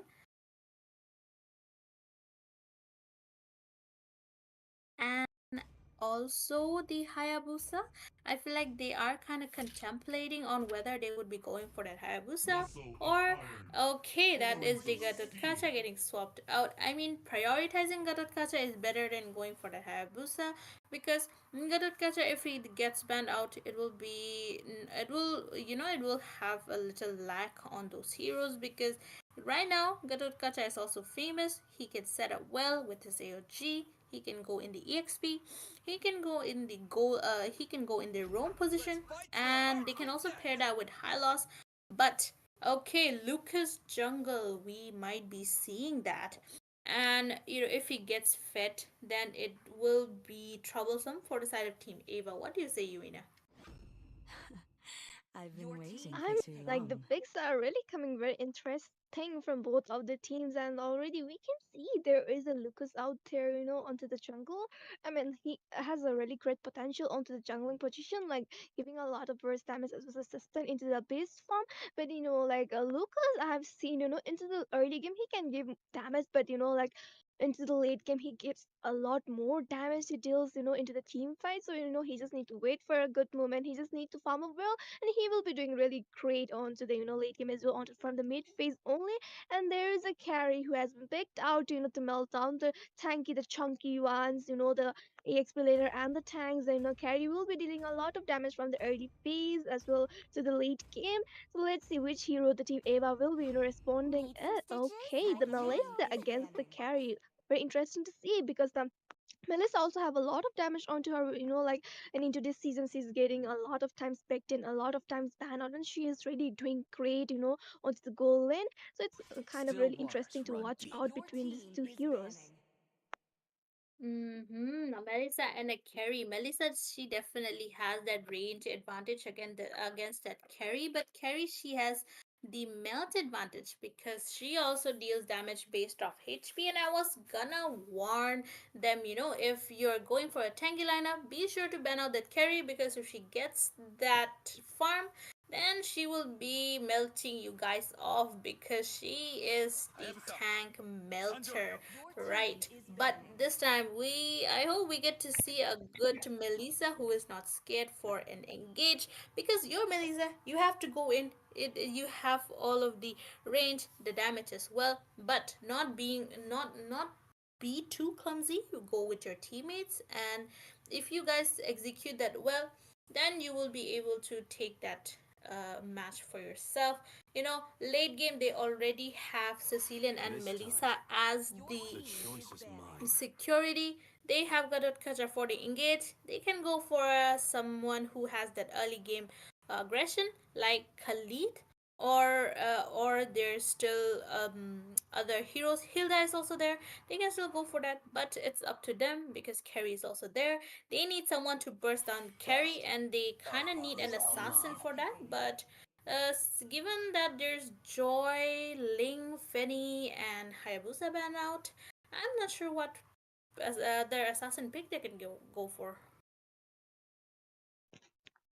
I mean, like it's kind of, like I'm getting more, like kind of curious which heroes they're gonna pick out for the jungling position, as well, onto the maybe roam or onto the EXP, because Gatot is a great EXP lane as well onto the roam. So let's see the team Eva which hero they're gonna pick in, because the Hayabusa is already banned out, as well the, the Alpha also, because Alpha have a true damage onto him as well. He will be, a great choice, and already, the team brothers have already banned out. So let's see. Sand Okay, rises when I give the well, word. Zivo, your prediction came out true, and the Khalid has been picked out into this match. Having the regain, having the mobility, as well the Raging Sandstorm into the team fights. Just zoning them out. So it will be really great to see. The Gatot by that. The Khalid over there, you're getting hit by the sand into your mouth, and there is a, the gadget coming in with this AOG, like I'm just, music is just flowing into my brain. It's like, that in WWE, when the John Cena comes out, it's like, body slam out there. It's a team fight. You're getting just like, oh my god, we are getting body slam and a lot of, poppers, chapatis into the floor area. Actually, there's two people to give that body slam. They have the Khalid, they have the Kacha. So if both of them lands Where correctly, then there's you will be getting a light, there chapati are out of also yourself, I shadows. would say. But moving on to the side of team Send, what is it? So okay, wait. Let me just yes, Send KAIHAO brothers. We'll just call them My K kiss Send KB. grants you So it's immortality easier. So or death. oh, interesting. Alice pick coming in. Will it be okay? Alice Jungle. We have not seen an Alice Jungle for so long, right? And she has infinite lifesteal, but I'm not sure how she will be holding up against the lineup of Team Send Kaihao brothers. But we'll have to see. Again, Matilda and Louis with her diversion, it'll be really, really annoying for Team Ava to pinpoint her location. And if it's a Louis who specializes in that, who have mastered the art of Loi, then it will be troublesome. Again, Matilda providing the shield, the mobility, and also amount of damage. She has the potential to take her teammates out of any team fights because of her guiding wind. So it's kind of a make or break situation for them as well. I'm really liking both the teams draft. They have everything that they need: engage, disengage, and the composition, it's looking quite well. How do you have to say, what do you have to say in that? I mean, both of the teams are really great into the shape, and I just noticed a beautiful, like the, what can I say, that the Michael Jackson dance on by the Louis, I guess, because of some network issues. And here we can see that the Khalid going in for some invade, but he needs to fall back. And I've already noticed the vengeance. I guess someone used it, and that is the Khalid over there. And right now the Badang is there onto the EXP lane as well. The Khalid is rotating from the EXP onto the gold, I guess. And Mm-hmm. like I feel like it's a match into the land of dawn, but like for the Alice, like here's we can see, the Alice into the land of dawn, not into the Wonderland, into this match tonight.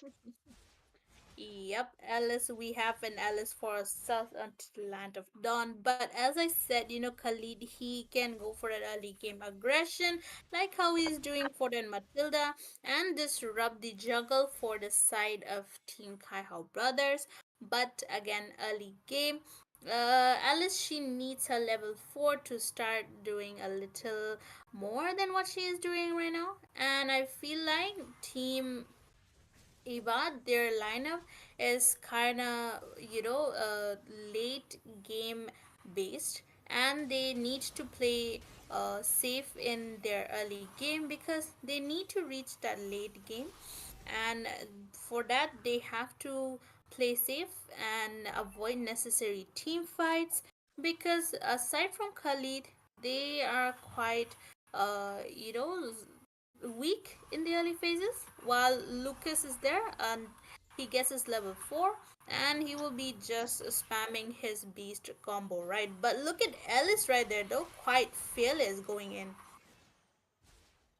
I mean, she is a type of hero who has a damage, who has a sustain, and she is a really great onto the jungler position. Like into like some seasons, she was literally kind of really scary. Everyone was fearing her out, and like again, we are the seeing that the Alice jungle. It's kind of interesting out there, but wait, the Gatot Kacha just getting the first blood onto that Sigma Wolf, and the Sigma Wolf has been taken out. Well, and also onto the goal in the carry, just giving a lot of damage to the melees, and both of them are having a great time with each other, like saying like who's strong, just like just watch out.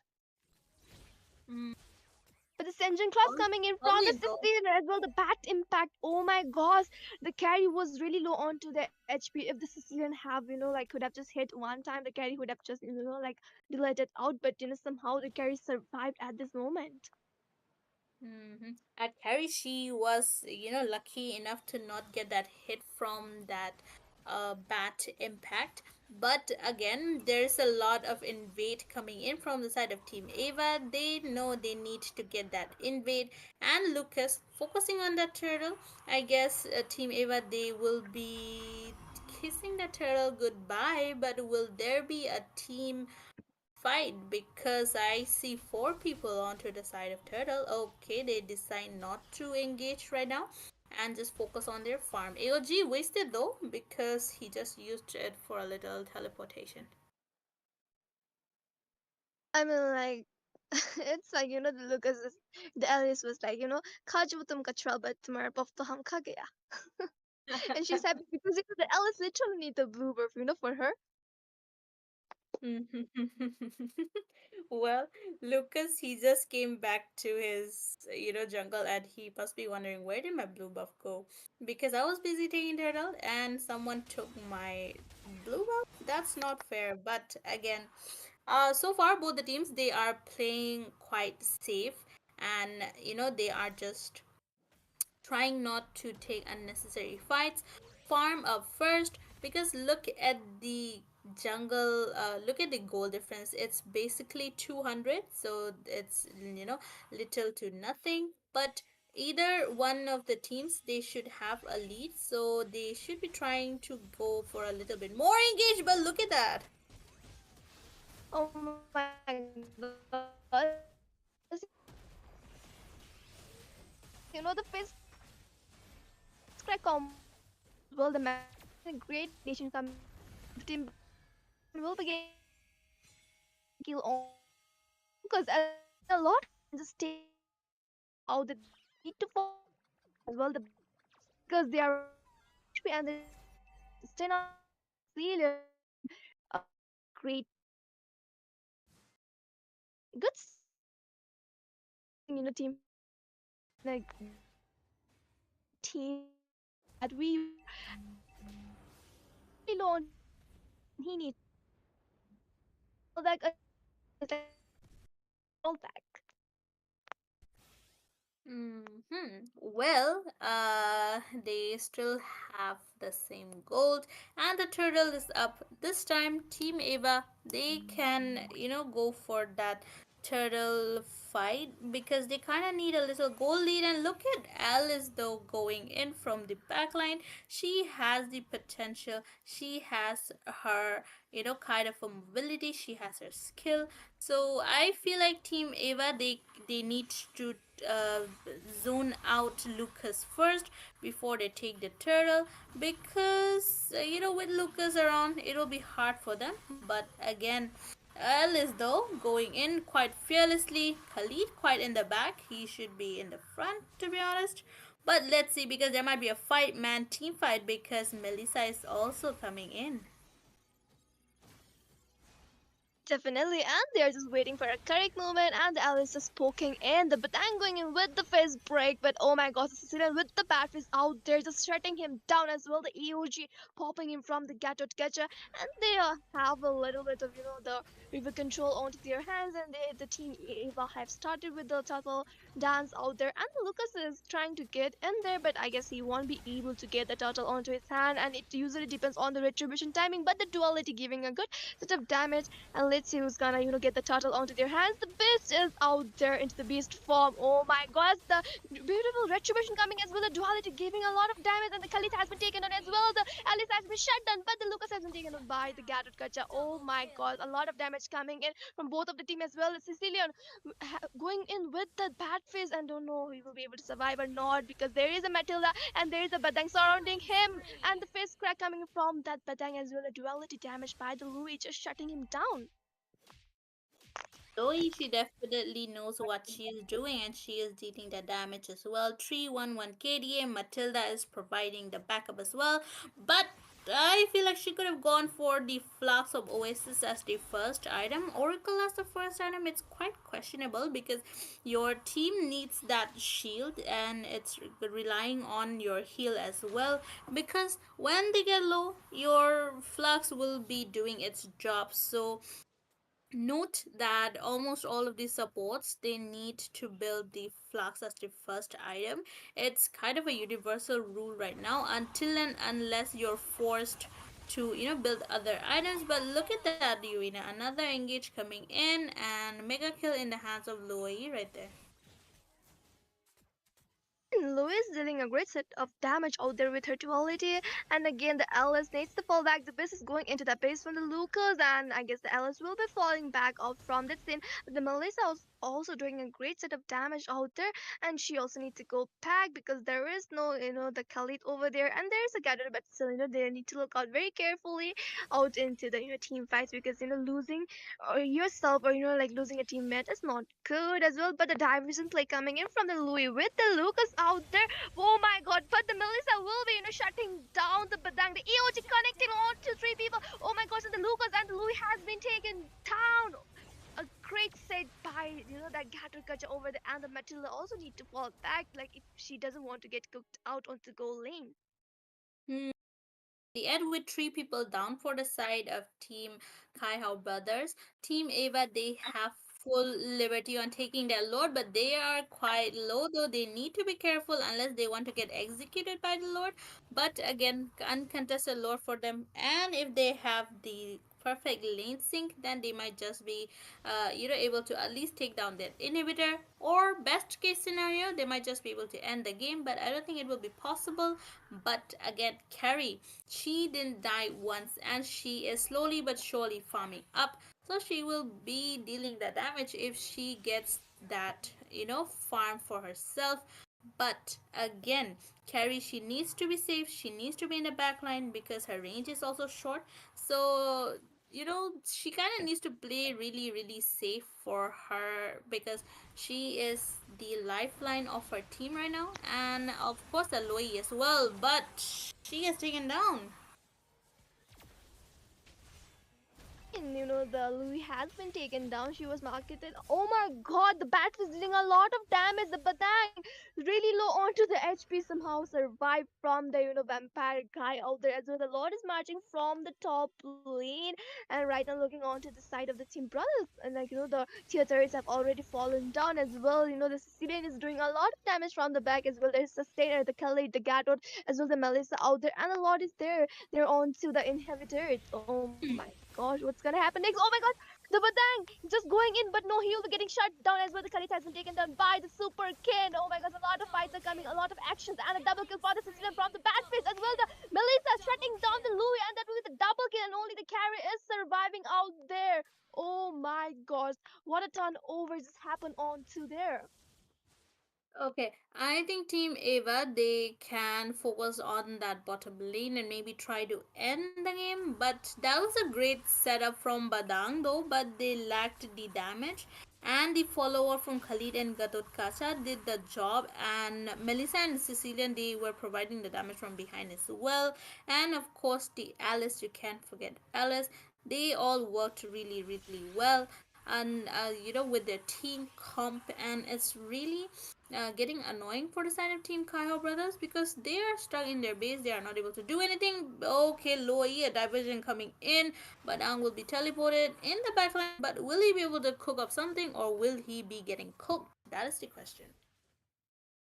Definitely, I guess she just teleported over there and it just started recalling into the base. I mean, what was that? Okay, well, interesting. That's kind of interesting. He's getting, he teleported and he just came back to the back and it's like, Louis, like, I used my diversion, you're just coming back. It's no good. Well, Badang might be questioning how Loi works, but she could have saved her diversion. Okay, her diversion is back anyway, so they can go for that Lord if they are confident enough. But I think Team Ava, they are, they're zoning in them out really well. And I feel like it will be an uncontested Lord unless Loi pulls the diversion from behind. But I don't think it's quite possible given that there's a lot of minions. And that's it, uncontested Lord for the side of Team Ava right there. And this time it's a level 2 Lord, so it'll be a little more harder for them. AOG wasted though. Body slam didn't work out well, I guess. Well, Body Slam did not connect with anyone, so that was kind of a waste. But Khalid, he still has his Raging Sandstorm. The other, they Okay, the all have. Batang going in with Oh! the fist crack combo. Oh my god, the bat fist coming up from the Sicilian. A lot of damage spike happening from the Sicilian as well. The Militia shutting down as well. Khalid has been taken down by the carry. Carry just melting out. But the Melissa, look at that. She is giving a lot of damage and taking down the jungler of. Sorry, sir. I guess, yeah, jungler of the team. The brothers out there as well. The Lord is marching from the middle lane, and two players are already down from the team brothers, and like one are down from the team Ava, and another fight has started. The face crack combo coming in from the Batang, the bad fist coming from the back from that Sicilian, and a double kill from the Melissa, giving a lot of damage, and the last hit coming from the Lord. The match ends out here. Melissa, like how her name is Monster, she is a monster. Look at that full built critical and the necessary items, the anti heal and the Sky Piercer. She was the one dealing all the damage. This is how Melissa should be played. Quite courageous, not backing down. And she had Khalid and that Gatot Kacha as her backup, and Alice was there tanking the damage as well. She had her dominance. She had that black eyes. She had that winter crown, so she was able to soak up the damage as well. But Badang, he did quite well. He did that setup, but the thing was, team KAIHAO brothers, they were lacking on the damage. This besides Luoyi and Carrie, they kind of were not able to capitalize their own damage as well. And of course, that Lucas, you kind of need to play really safe on that Lucas. You need to farm up and you need to deal that damage. But again, Lucas, he could have gone for full attack, because that is when a Lucas jungle shines. If you want to go kind of a defense, then you can go for that EXP. But overall, great draft from both the teams and great execution coming in from the side of Team Ava.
IGN.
I haven't done with Yurina even once. Mhm.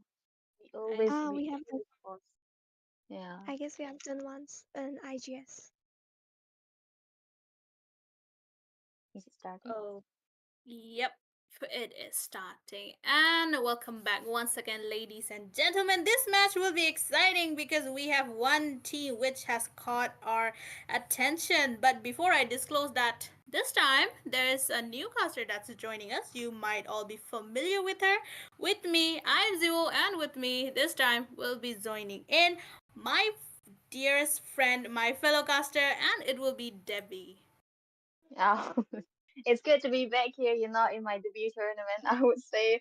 And seeing good teams into this picture as well. It's like it's an honor to look Your for IGN team in is this tournament. banned. And you know what? I thought that they won't be able to participate in here, but we had a fact that they weren't in the top 10 last year. So I feel like J-Ward, they have a chance, right? Yep, they definitely do. They might just take this whole tournament by Butterflies storm. born by the But hush of let us move night. on to the drafting Silence her phase, and cry. already we have a Hylos and also a Zushin ban.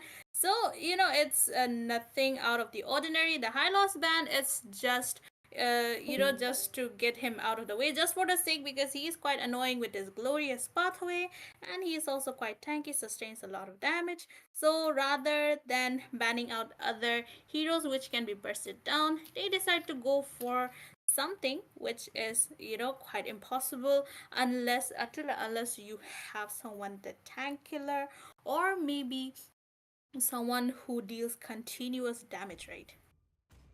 Yeah. So you know Magic what? is I in feel my like life. Your team is for down. INCO, they are just trying to take out this early game prio that IGN can very well developed on. And the mid lane priority is always gonna be there when you have a Jushin open. So I do understand them taking out the Jushin, but that's the thing with when you face a squad like IG and you cannot ban out their heroes, you cannot just deny them their heroes because they will be bringing out something another heroes into the table and they will always trying to make it work again. So right now I feel like for Let's IGN if go. they are banning out the Your Hylos team is because banned. Miro is kind of known to play those aggressive setter tank, not the slow playing heroes like Hylos. So I understand this part, but for Always Inco on the way. I do Your know that team I is feel like they banned. are just moving towards a path where they want to counter a possible Granger pick for IZN because we all know Aaron how he's been performing onto the Granger. So in Go they do that, they did their homework as well. They ban out the Sir, Irisel, what's your but command? they do try to Your set team out is for picking. a Granger again. But for and this is the part where it is tricky, right? If they are banning out the Irisel, they are not the first pick. They are the second pick. It might actually work in favor of IZN, right? Because we all know Aaron, he is quite skilled with that Granger, and with Irithel banned out, and also the Harriet, they have, eliminate two of the strong contenders against Granger in the gold lane. But there's still a lot of heroes open. They have, the Suyo, and there's also Sicilian, and we know which he is Oh, quite skilled in almost all of the heroes. But okay, Granger will be prioritized first. Now this will be interesting because Aaron will be destroying the team with his Granger, as far as we all know, right, Debbie? yeah, The I, Immortal I, One I do shows really me like to this Granger vanquish the first pick. And shadows that it's a plague given, this right? Because world. for IGN, their signature really has to be Granger because for so long they have been using Granger to be winning games, to win tournaments, taking championships as well. But for Inco, I feel like they know what they are doing because they are baiting out the Granger it seems because they feel like it seemed like they were trying to go for the Granger, banning out the Irisel as well as the Fanny too, yeah, we cannot forget the The Fanny power of because Leo respect is is there. within Fanny my is always Your gonna be hands. team banned is when you picking. face a respect. So Muscle of they are iron, trying to set up for the Granger bones in of order to steel. try to counter it. So when you pick out one meta heroes for your first pick onto the blue side, you are gonna be giving out two meta heroes that's gonna be in favor of you. So Inco here use this for their full utility, capitalizing it, and Ikari will be directly locking into that Shuyo and the Badang again. The Badang might be an answer to a possible joy coming out from respect for IGN. But it kind of drag him in a position where he has to be careful what he's gonna be going for respect because this time Badang is still a flexible pick. Your team is picking. Oh, Selena coming in from mid Oh, this time. It will be interesting. Mid lane Selena. I mean, with the new Selena that we saw, it will be really, really interesting. I was hoping a Selena. I was hoping I would see a Selena in the tournament, but it was rather not picked, or she was rather getting banned out. So it will be more exciting because we're gonna be seeing those abyssal arrows connecting, and paired with that, the Granger's Death Sonata and Gatot's AOG. It will be a hell of a Your match team for the is side of Team banned. Inco because they have a lot of engages and they really, really need to watch out for those. yeah, I really like this Selena Granger combination. And what's also sick is that the first Granger combination has been so perfectly used and utilized by most of the teams because, if you have a high range mate and you have a equally high range marksman again, there's no chance for the opponent to go for the front line because the back line will always gonna be a problem, and it's gonna be a same story with the Selena too, because like you mentioned, the Selena's gonna be stunning. The the Dead Sonata will come into play in par with the Sky Piercer, who's he's actually really gonna be building. But for now, for Benimaru here, he is gonna be picking out the Lilia for now because I feel like they just called out that IGN will go for some kind of a tanky frontliner. So but I do feel that the Lilia is so early on, or maybe possibly they want to go for the Lilia just to have a choice into the battle spell, get the Purify going on for him so that he might not be in a bad position when there's an abyssal arrow stucking him, when there's a dive coming out from the Gato as well. So I do really like this here, but isn't it too early? Yeah, I agree with you. The Lilia, she is quite early onto Make some the noise, match, fans! I would say, because they could keep her for as a surprise element. And Mhm. getting her in the first half of the draft, it's kind of, it gives IGN the chance to counter her out. And as we know, she is quite annoying with her bombardment, and also she slows them down a lot with paired with that Ice Queen one and that glowing one as well. Until and unless, I mean, with her black shoes also, she does get a second chance from engaging or disengaging from any of the team fights that is coming onto her. But as you said, it's a little early for that, you know Lilia to get whipped out, because they had the Mhm. opportunity of taking that CC against that Gatot Kacha, or they could have opted for another priority hero, maybe a good marksman for Granger. But again, it's kind of what how they're thinking right now. But okay, we do see a Hayabusa though. Are they going for two retry, or are they just trying to troll us? Yeah, I feel like the second part, the letter is just the answer because I feel like they are trying to troll us. Yeah, there we go. This is the right equipment, right hero. There is using when you are going for a late game composition right now. So I feel like the Moscow, yes, eventually he'll be farming up. The equipments will be there, the items will be there also.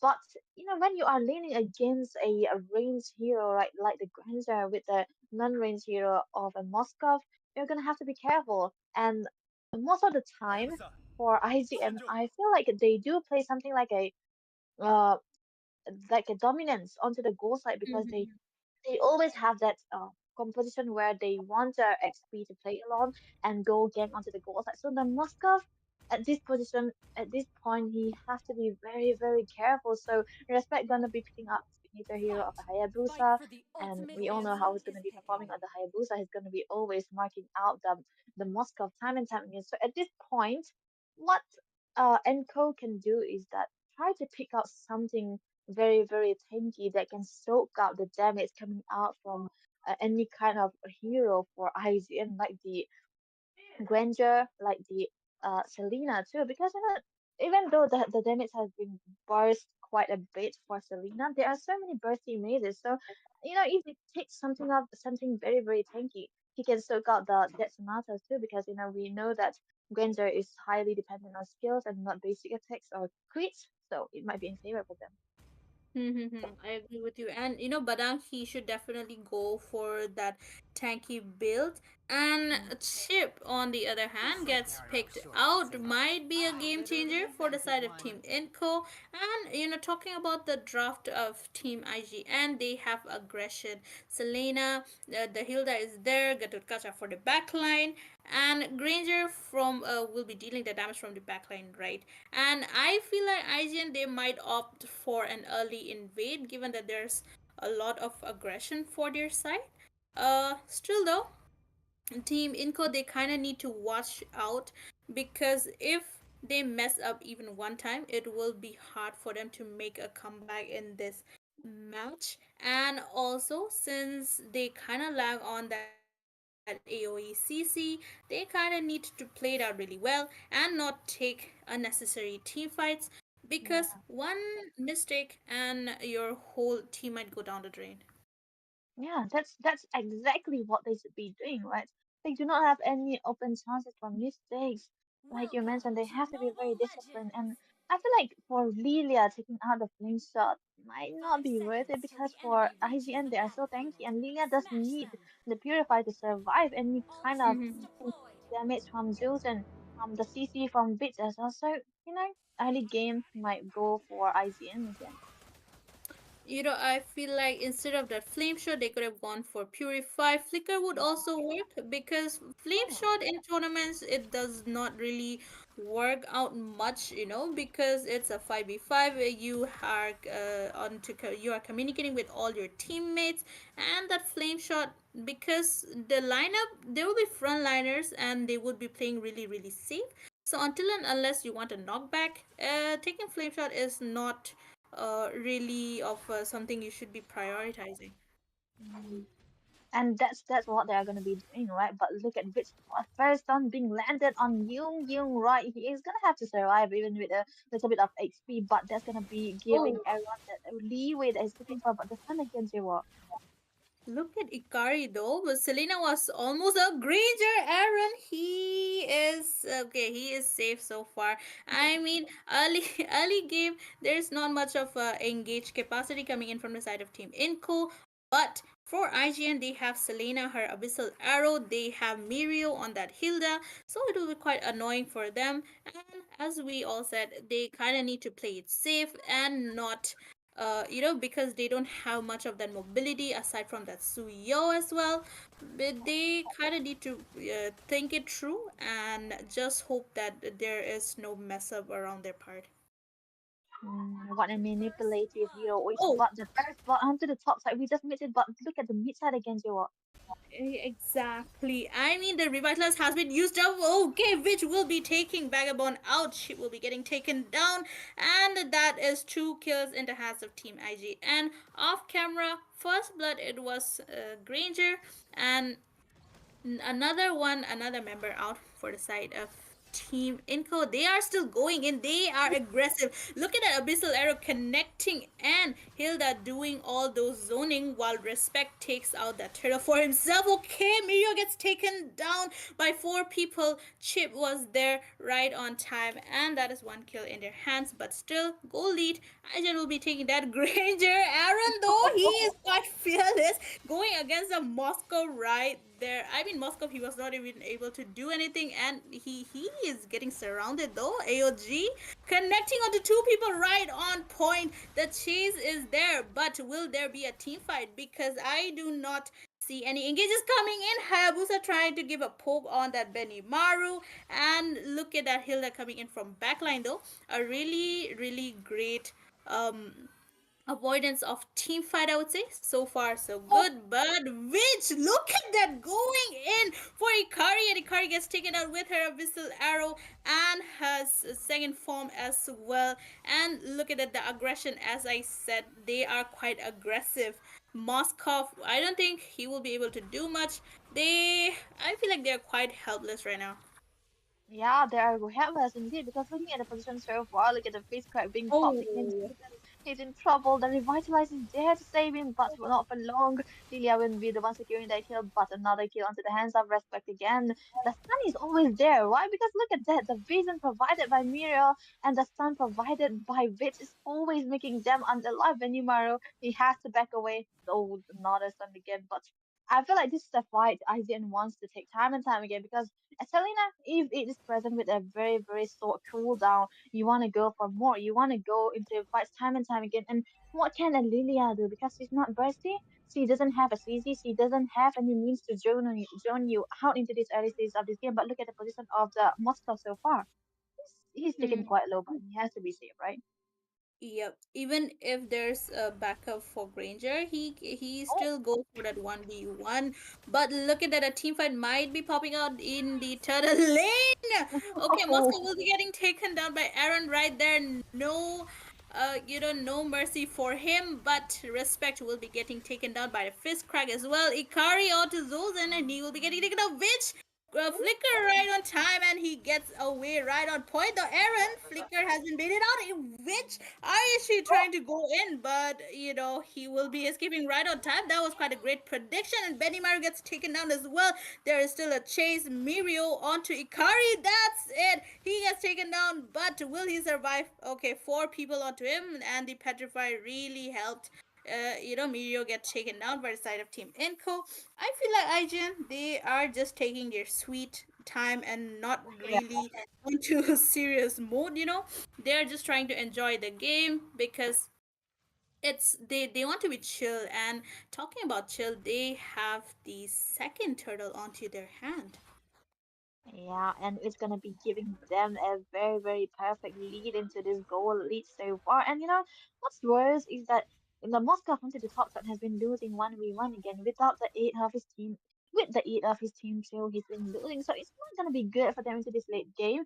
Either they drag this this game very, very late, or they try to hold it. Unless this is their only way. This is their only win condition, because so far IGN has been calling the shots. They are snowballing, and this is gonna be happening because you have a Selena and a Gatot. You have a Granger too. So if this is gonna be happening, right? You do not want a Granger to have a snowball. You do not want a Moskov to be behind in farm too. So what they can do here. I do not understand what they supposed to do. If Ikari should try to gain the goal lane side, or if they want to keep Badang be available to make the set. So it's gonna be so hard for him. I agree with you. And look at that Witch going on to Benimaru, though he still had his second chance, but respect is on to Benimaru, and that is Yogi Shadow Kill coming in. He Oh, gets taken down right there. While on to mid lane, there might be another engage coming in, or okay, they decide to go easy on them. But Witch, he is having his time of life with his abyssal arrows connecting. Look at that, trying to dash in, but Petrify helps him. AOG connecting onto no one, and the fist cracked has been used up as well. Zozen though, Revitalize gets used up as well. Abyssal Arrow, but Selena decides not to engage because that would be a 3v2 situation. And will he get taken down? Flicker right on point. He is getting chased by 4 people right there, but he does manage to escape. I mean, how mad Team Inco would be right now. That Aaron, he was really really low and he was able to escape. yeah, he escaped that predicament even without full boots. He's just having that small brown boots that he have, and he just escaped that. So what will happen if he had the full boots? There's no chasing this guy down because his team support, the stuns, the CP is gonna be too much. And look at him, he's diving in without fear, but the turtle will be in the hands of Oh, Vagabond right Austin now. has been used up by Chip summoning his teammates. And look at all of the engage coming in. Zojan going in without any fear. And AOG connecting onto one person right on the backline. Ikari gets taken out. Double kill for Aaron right there. Will it be a triple? Will it be a maniac is the question. They are giving him the triple kill, but will they give him the maniac? Because look at that Moscow trying to maybe go for a Oh backline, and no! that's a maniac for Aaron right there. 5 people gank and really really successful. I mean, Info, they were the ones to initiate, but the fight clearly won by IGN right there. Looking for a turtle steal at this point where they are so behind might not eventually be worth it. And look at that, the killing spree for Wits again onto none other than a tanky member for the side of Infant again. But I feel like, they have to be careful to stun. Hmm. They really have to be careful, because of the abyssal arrows, and not too much of a team Oh, fight, because look at that 2 people clutch and they get taken down. A perfect combo, I would say, coming in from Badang because of his fist wall and his fist crack, getting his enemies, which were already low, out of the way, and a great follow up by Suyo. this is why I thought that a tanky frontliner would have been better. And even though Chip is considered a roamer, he's not that tanky. But look at Shadow Kill onto one. Yuk will be taken down again. He's not having his time of his life this game because, yeah, you're against IZN. You're going to be losing time and time again, even with the macro skills. But yeah, he needs to have a chance, this guy, because I feel like, he's the only saving grace for his team. And what Inco can do right now is just try to make this Badang as viable as possible because most of the kills, most of the stuns that they had has always been provided by the Badang and the fist, the wall. It's always got him just trying to make a set for his team, and only then Inco can manage to take some kills onto IZN, but he's been stuck in lane for so far. And look at Hilda, he's a been nuisance. I mean, that is the aggression coming on to play for Hilda. The SOD was connecting onto point, and she really is doing a great job at zoning out. Fist crack has been used up as well. AOG, will it be connecting? Okay, never mind. They decide to get back right on time before it gets connected. I feel like it was a kind of a premature, but they needed that engage, and the lanterns passive coming in from Lilia is doing that damage as well. Josen, though, still going in. The backup is there. Shogi Shadow killed right on point, but not dealing the damage that they need because they are quite tanky. Abyssal Arrow will be missed out. Mirio, though, still going for the chase. Petrify again. Fist Crack getting used up as Madame. But look at that. Aaron coming in from the behind. Legendary for him. A double kill, a triple kill again. Will he be going for that maniac? I mean, it would be history in the. It would be really a great moment for in the history of Phoenix Winter if he gets two Oh, maniacs right in one game, one after oh, another. But still, oh, Ikari gets taken down on the chase of Aaron. I mean, how fed is Aaron right now? He just needs one more item, and look at that, another legendary for him. AOG connecting on point, double kill, and they are still going for that Aaron. But Aaron, he is quite on the back line, so then therefore the support Black Shoes oh, has been used up by Maru. But who will guess the flame shot will be the end of Aaron, the creator?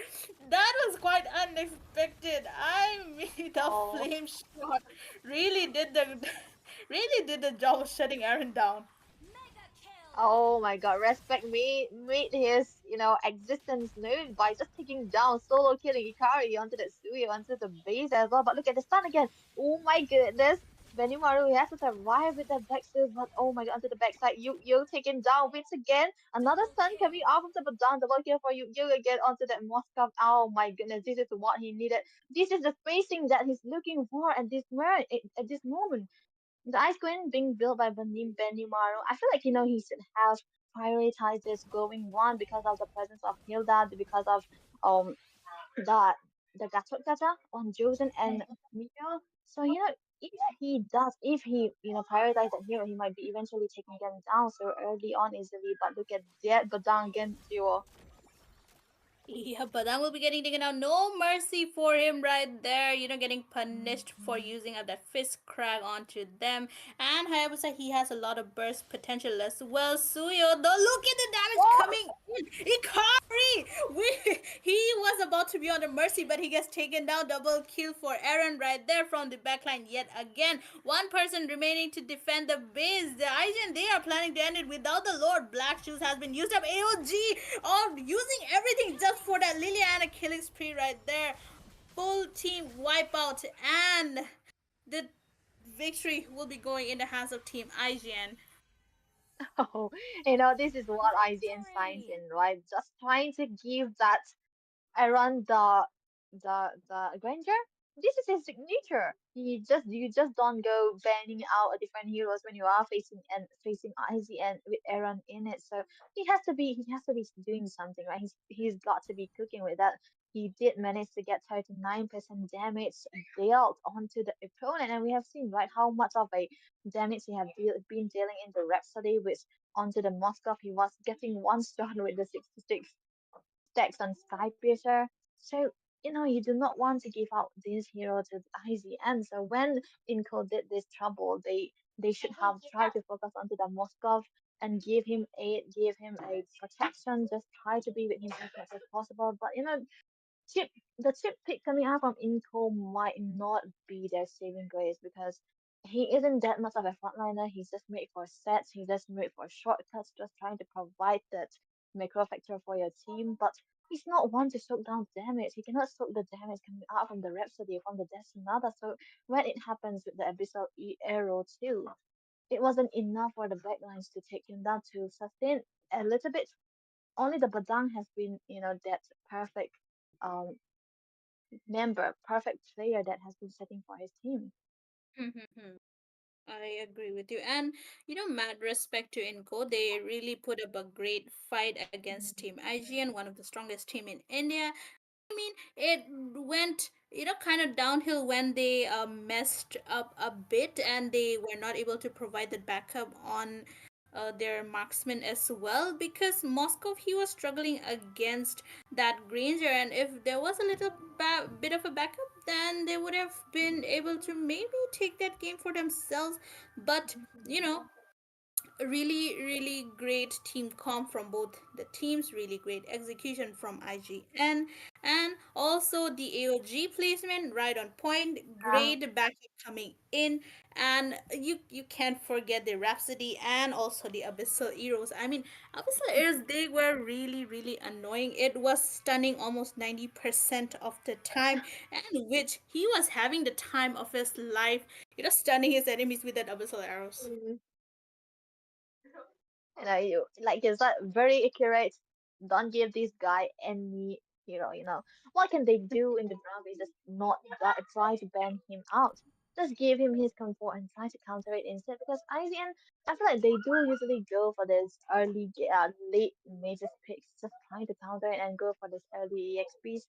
So I mean, kudos to Inco, because they did try. They didn't go down without fight. It's just IGN, and they are too good in their macros and the micros. So, yep, this is what this is how the story went. Yep, a really interesting and exciting match, I would say. But that was it for the fifth match, and we'll be with you with the next match. Till then, it's Zero and Debbie signing off.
What's your command? Okay. Your team is banning.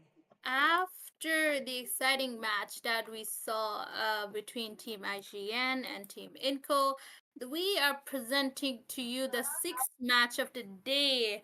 Really, really interesting team names, I would say. One side, it is what it is, and the other side, it's nice try Lang. That is on the red side, and it is what it is on the blue side. Debbie, what do you have to say about the team names? I have to ask you. Your team Because is I feel banning. like this is gonna be so. It's a catchy phrase. It is what it is. Like nice try. Yeah, you can use it in a catchy phrase because yeah, it's good to hear this in. But you know what? I am Only familiar with love and NTL, but night Your I'm not team are actually is familiar banned. with everlasting. it is what it is, right? Because but I'm sure that I want to see what they're going to be bringing onto the table because for MTL we have a jungler that can play kind assassins aggressively, a Roma who's going to be very expressive as well, and he's going to be loving the Matilda too. But I feel like it is what it is, understands that, and they be banning out the Matilda as well as the Fanny because a very Still understandable waters choice, run and the deep. Link Your too. team is For banning. here, it's a fact that Super Wayne has been known for a one trick link so far. No matter what the meta is, he's gonna be picking out the links. So I feel like it is what it is, team. They understand it so well, so they are banning it out a comfort hero. When sometimes Your it team is picking. comfort over meta is where it's gonna be working out. There's a saying that is, kind of circling around. It's Ready? Your team mastery is over picking. meta. Sorry, yeah. Sometimes that Yeah. works. That really, really works out. Meta over mastery. Even if you have the meta heroes, if you are not, well equipped with it, then you will be Magic just is not right. wasting those potential heroes out. Rather than that, you go for your own comfort and ace it right there, right? But again, looking at the picks, first pick Layla coming in from it is what it is. It will be interesting because there was a lot of heroes open. Granger, Irithel, I feel Oh. like it is what it is. They are kind of going for a comfort pick, while team a nice try Lang, they are going for that kind of meta pick because we see that Chow, we see that Harith, and Harith against Layla. It will be interesting. Yeah, and especially a throw against a Layla because a Layla is always gonna be using that flicker which into the lane. So a flicker, hero with a flicker Your is team is what picking. Joe tries for because when you do not see a purify, he's gonna be always diving in with a TikTok with Thorns a remain freestyle. Your should So we are team gonna petals be is seeing fall. banning. that. But right now, oh, I'm reminded of Anne. When I see a Lance she's been rooting. She's been asking in the chat when am I gonna see Your Lance? team And is now yeah, banning. her wish has been granted. I don't know if she's in the chat, but I say Lance is a hero that's very underrated here. And he does have a little bit of a buff here and there, but does it work against a hero like the Hayabusa who can one shot you, or is it gonna be a kind of like very expensive pick for Wayne here? I'm not sure. Hmm. I mean, for Wayne, I feel like he is more comfortable on the Lancelot. And if he really mastered that Lancelot, then it should be no problem for him because Layla is there in the backline and they need an assassin for that because she has range. And I don't think, rather than assassins, I don't think anyone else has the capacity to reach Your the team is backline banning. and burst down that Layla. But again, looking at the bans, Hylos has been banned out, Tyrell as well. Gatotkacha is still out though. Will they be going for that? Oh. And I definitely, get where that Kufra ban is coming from because he counters out that Hayabusa with his bouncing ball. It would have been a menace for him. Your team Okay, is another picking. counter getting banned out, and Franco with his suppress, another really annoying hero. See But value I in don't me? think anyone would Your pick team out You that is should. Franco picking. in a tournament, though. Yeah, because Franco is just too much of a situational pick, right? He's just last pick. You do not even if you have a Fanny, you just not do not want to pick out the Franco. You just opted out to go for the throw. But what do I think is that for it, it is what it is. They are banning out the heroes that might actually be in favor of NTL, especially for Lancelot right here.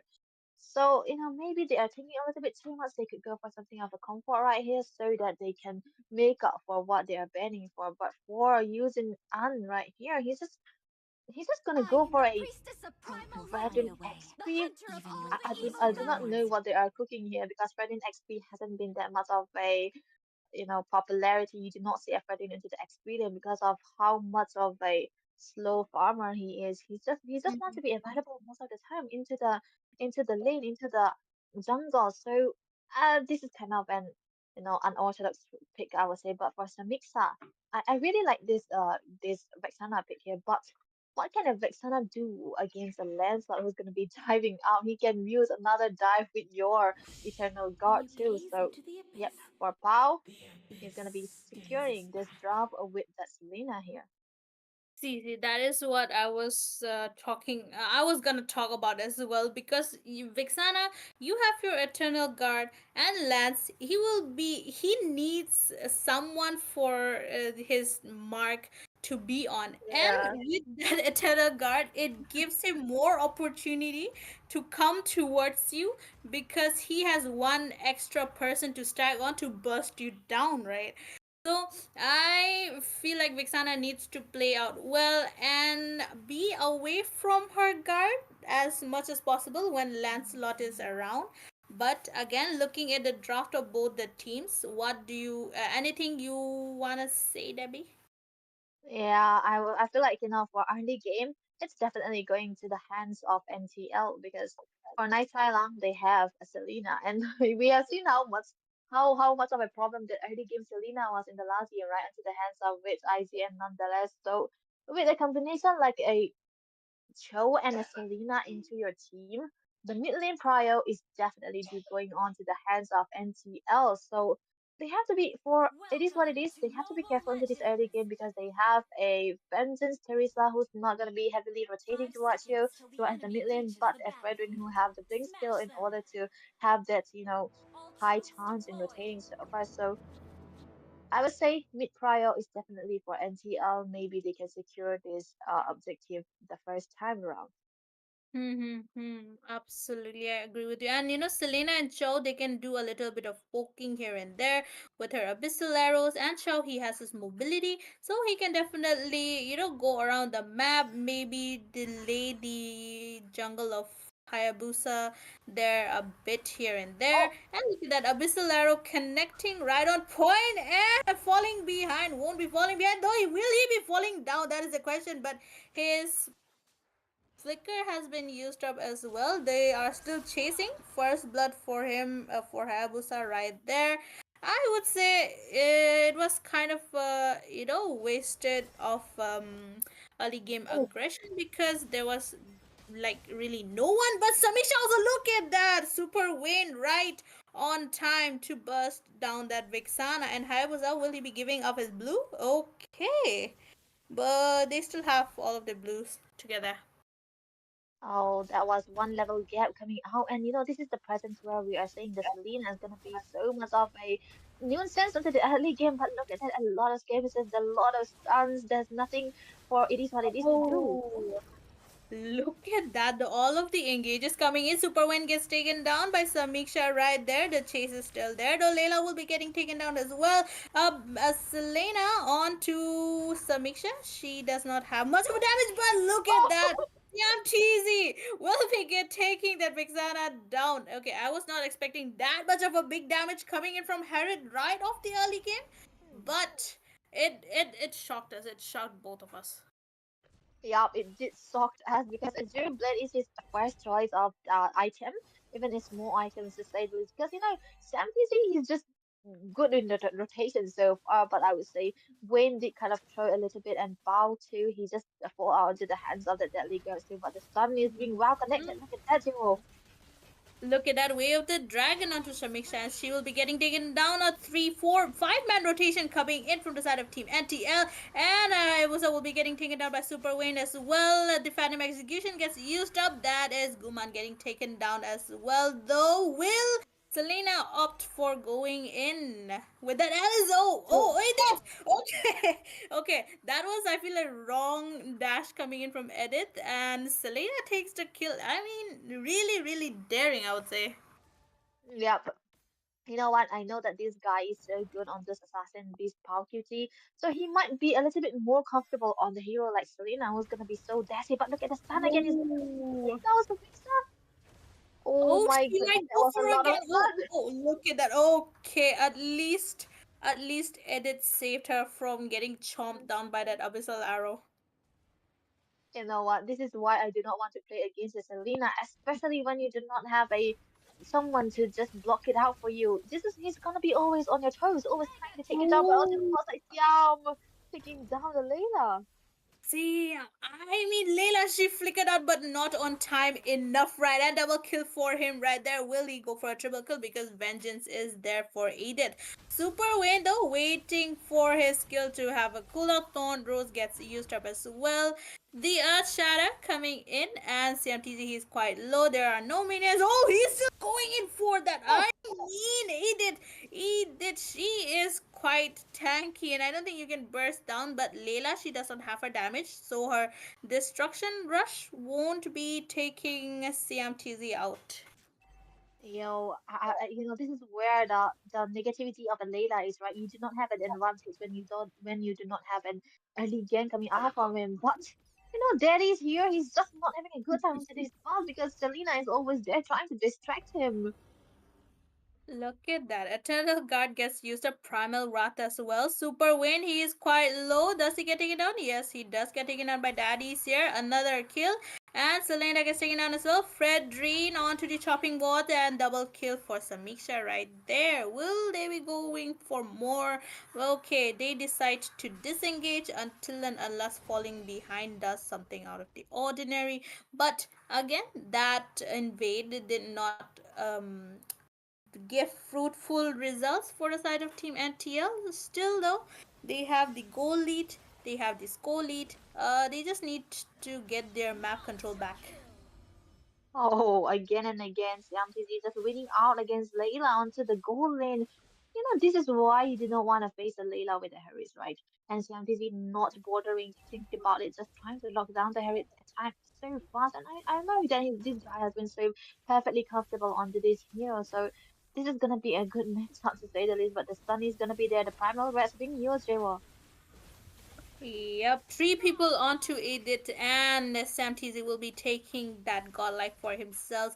Giving Harith the farm is inviting a lion onto your own home. But look at the burst damage coming in from Hayabusa, and Selena will be getting taken down. Sure, slowly but surely. They team It Is What It is getting their farm as well. But Sam TZ not afraid to go in because falling behind is there for his backup. And another kill in the hands of Team NTL, having the chokehold onto It Is What It Is. And Thorn Rose finishing up Vexana, she gets taken down. We have the dragon as well, killing spree. And Darius here is not here with us anymore. It was, what I expected from the Hayabusa is that he just tried to, take down Power Cutie onto this Selena time and time again, but he hasn't been able to do so. But only once that I've seen him go. But the Manfor is being popped again, Mad as we might be in trouble. Eternal got right on point though, and the elf from Terisla getting Sam TZ out of the way. A great shutdown for him and a little less of a threat for Team It Is What It Is right there. Still, the engage is going in. Majid on that Layla will be getting taken out. Fredrine onto the chopping board next, and Samiksha will be taking his blood on her hands. I mean, there are trades going around everywhere. And they are still not stopping NTL going for a full team wipeout. Maybe looking at Guman also quite low.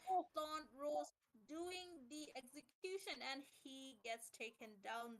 So I feel like uncontested turtle for the side of Team NTL, but I guess they are deciding to go for maybe evolve the turtle into the Lord so that they can finish the game faster.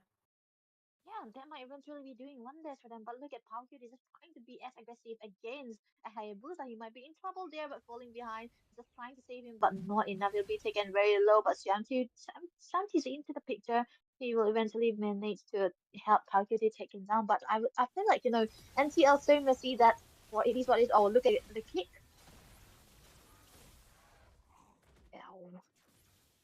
That was a perfect opportunity for falling behind to shine, and he did literally silence it that, and I was say, but NTL just being so messy into this team fight is just giving out way for them time and time again. Even with Onward coming out from the exits, he hasn't been able to pick up any of the members of NTL, just giving them time, just letting them go away with any kind of team fights they are looking for because they are so messy, they are so chaotic, there's no response so far for it is what it is. I agree with you. And I feel like the primary job of Frederick is to just go in and taunt and soak up the damage. And also Selena is also helping him do that. But Abyssal Arrow Oh, onto Edith. The primal rod gets taken down. Samiksha will be taking his kill onto Selena, and we have the dragon. And Edith will be getting taken down as well. The chase is still there. Lancelot going in, unstoppable for him. Super Wayne takes the kill. Will there be more? But look at that Ogi Shadow kill on point, double kill for him right there. One turret gets taken down and falling behind. He is quite in the middle. Will he be able to get away? But no! Lancelot doing the job and almost a full man wipeout until now. Let's look at that, three people going in, and they even made it out alive. The trust that NTL have with their teammates, it is on another level, Devi. yeah, this is perfect to say because I haven't seen Nice Try Loud performing so well in so long because you know what they're so chaotic, they are so messy in their team fights, but it is what they are making, it is this kind of playstyle that's making them shine here because it is what it is. They are made for a combo. They are made to combo with the Rizla, with with the Layla to play front to back. But it isn't working out well for them because the chaotic team fights coming out from NTL is just distracting them, dismantling them time and time again. But look at that, another stun coming out from AJ. Yep, Abyssal Arrow connecting, but Selena won't be going in. And Nogi Shadow kill from Hayabusa. Revitalize has been used up as well.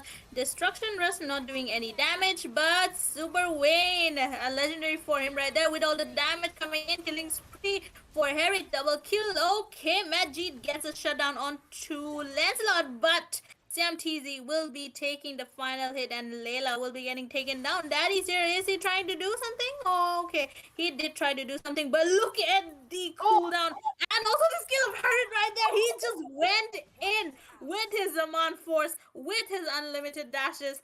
And I feel like Harriet has entered God mode right there, and he will be the one being a menace onto the side of team. It is what it is. The engage is still there. Primary rod gets used up. Sam TZ is quite low, but he will be getting away and safe and sound. Look at that. Look at the skill level coming in from the side of Team NTL. Oh, it's 9K, 7K, 8K goal lead for the side of NTLYE and the perfect sun coming on a perfect number for Paul QT here. He's just being in such a nuisance. When you have a Selena that's half as noble, right, that have a mad advantage, you do not see her missing the stuns. It's going to be so accurate, right? Because into the previous game also, we have seen how much of a beat that he have, but look at that, the stun coming out again. Yep, Wave the Dragon gets used up. Edith will be getting taken down. Monster kill for Sam TZ right there. The pressure is still on. Team, it is what it is. They have their inhibitors, Oh, but how long is the question? Because look at that Sam TZ going in. And Terisla, with he gets taken down as well. Godlike for him. Matt G trying to do something, but will he be able to do is the question. Okay, one more turret down in the hands of Harriet. And three people down. Will they be able to defend the base? Hayabusa going in with his Sogi Shadow kill. Not much of a damage though. Yunjin gets taken down. Legendary for Sam TZ right there. Double kill. Oh, it just left to defend the base. The minions are pouring. Will she be able to defend? Because she has her primal rod, but will she be able to pop out is the question. Look at Lance though, going around, just dashing around. Okay, Mad Ash Day, he gets taken down. And next on the chopping board will be Terisla. Fight after fight. And Vixana getting out. Will she be able to defend? I mean, it's always the question, will they be able to defend or not? But Oh, with 1 minion right inside the fountain, she gets taken down. And with that, the crystal has been popped out. And TL Victory! takes the victory for themselves. you know what? You mentioned it is what it is.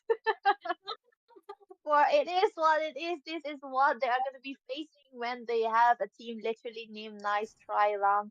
So you know what?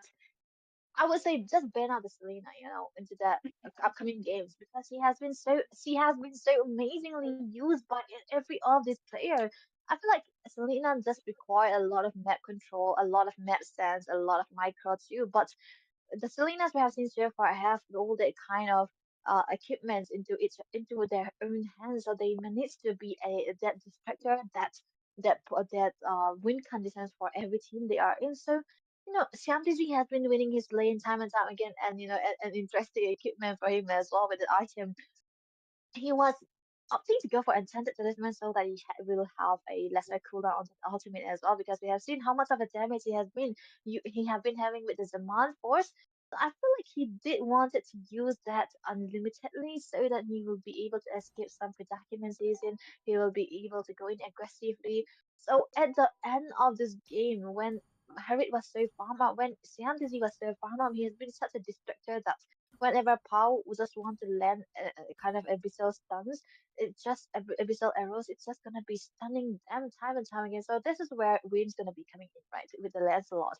He's just diving in from the backside with the minions using it and being the executioner onto the backside. So I feel like this is where you do not want to play a Layla into this first pick, right? You have to be careful what you want to go for. I do really like the Hayabusa pick and the Vexena here, but any kind of mazes won't go well against a Lancelot when you do not have a especially highly equipped crowd control of a tank.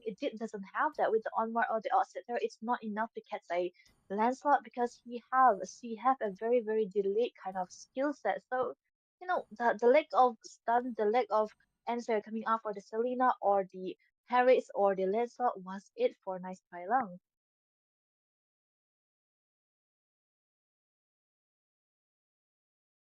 To I mean, spoke of all the damage coming in from the side of team. It is what it is, and he did that gracefully, really well. And same with Selena as well. The initiation was mostly Chow, Selena, and Fredrine, while Lancelot and Harriet they did the damage from behind. So overall, a great match presented to us by the side of Team NTL, and kudos to Team It Is What It Is for for keeping up a good fight. But again, as the team name says, nice try, Lang. Maybe better luck next time. I'm sorry I had to put this. Don't ban me out of anywhere. But yeah, that was the sixth match, I believe, presented to us. For now, we'll be coming with one more match, so stay tuned while we sign off.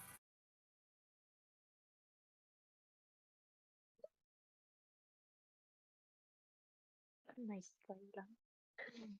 GG.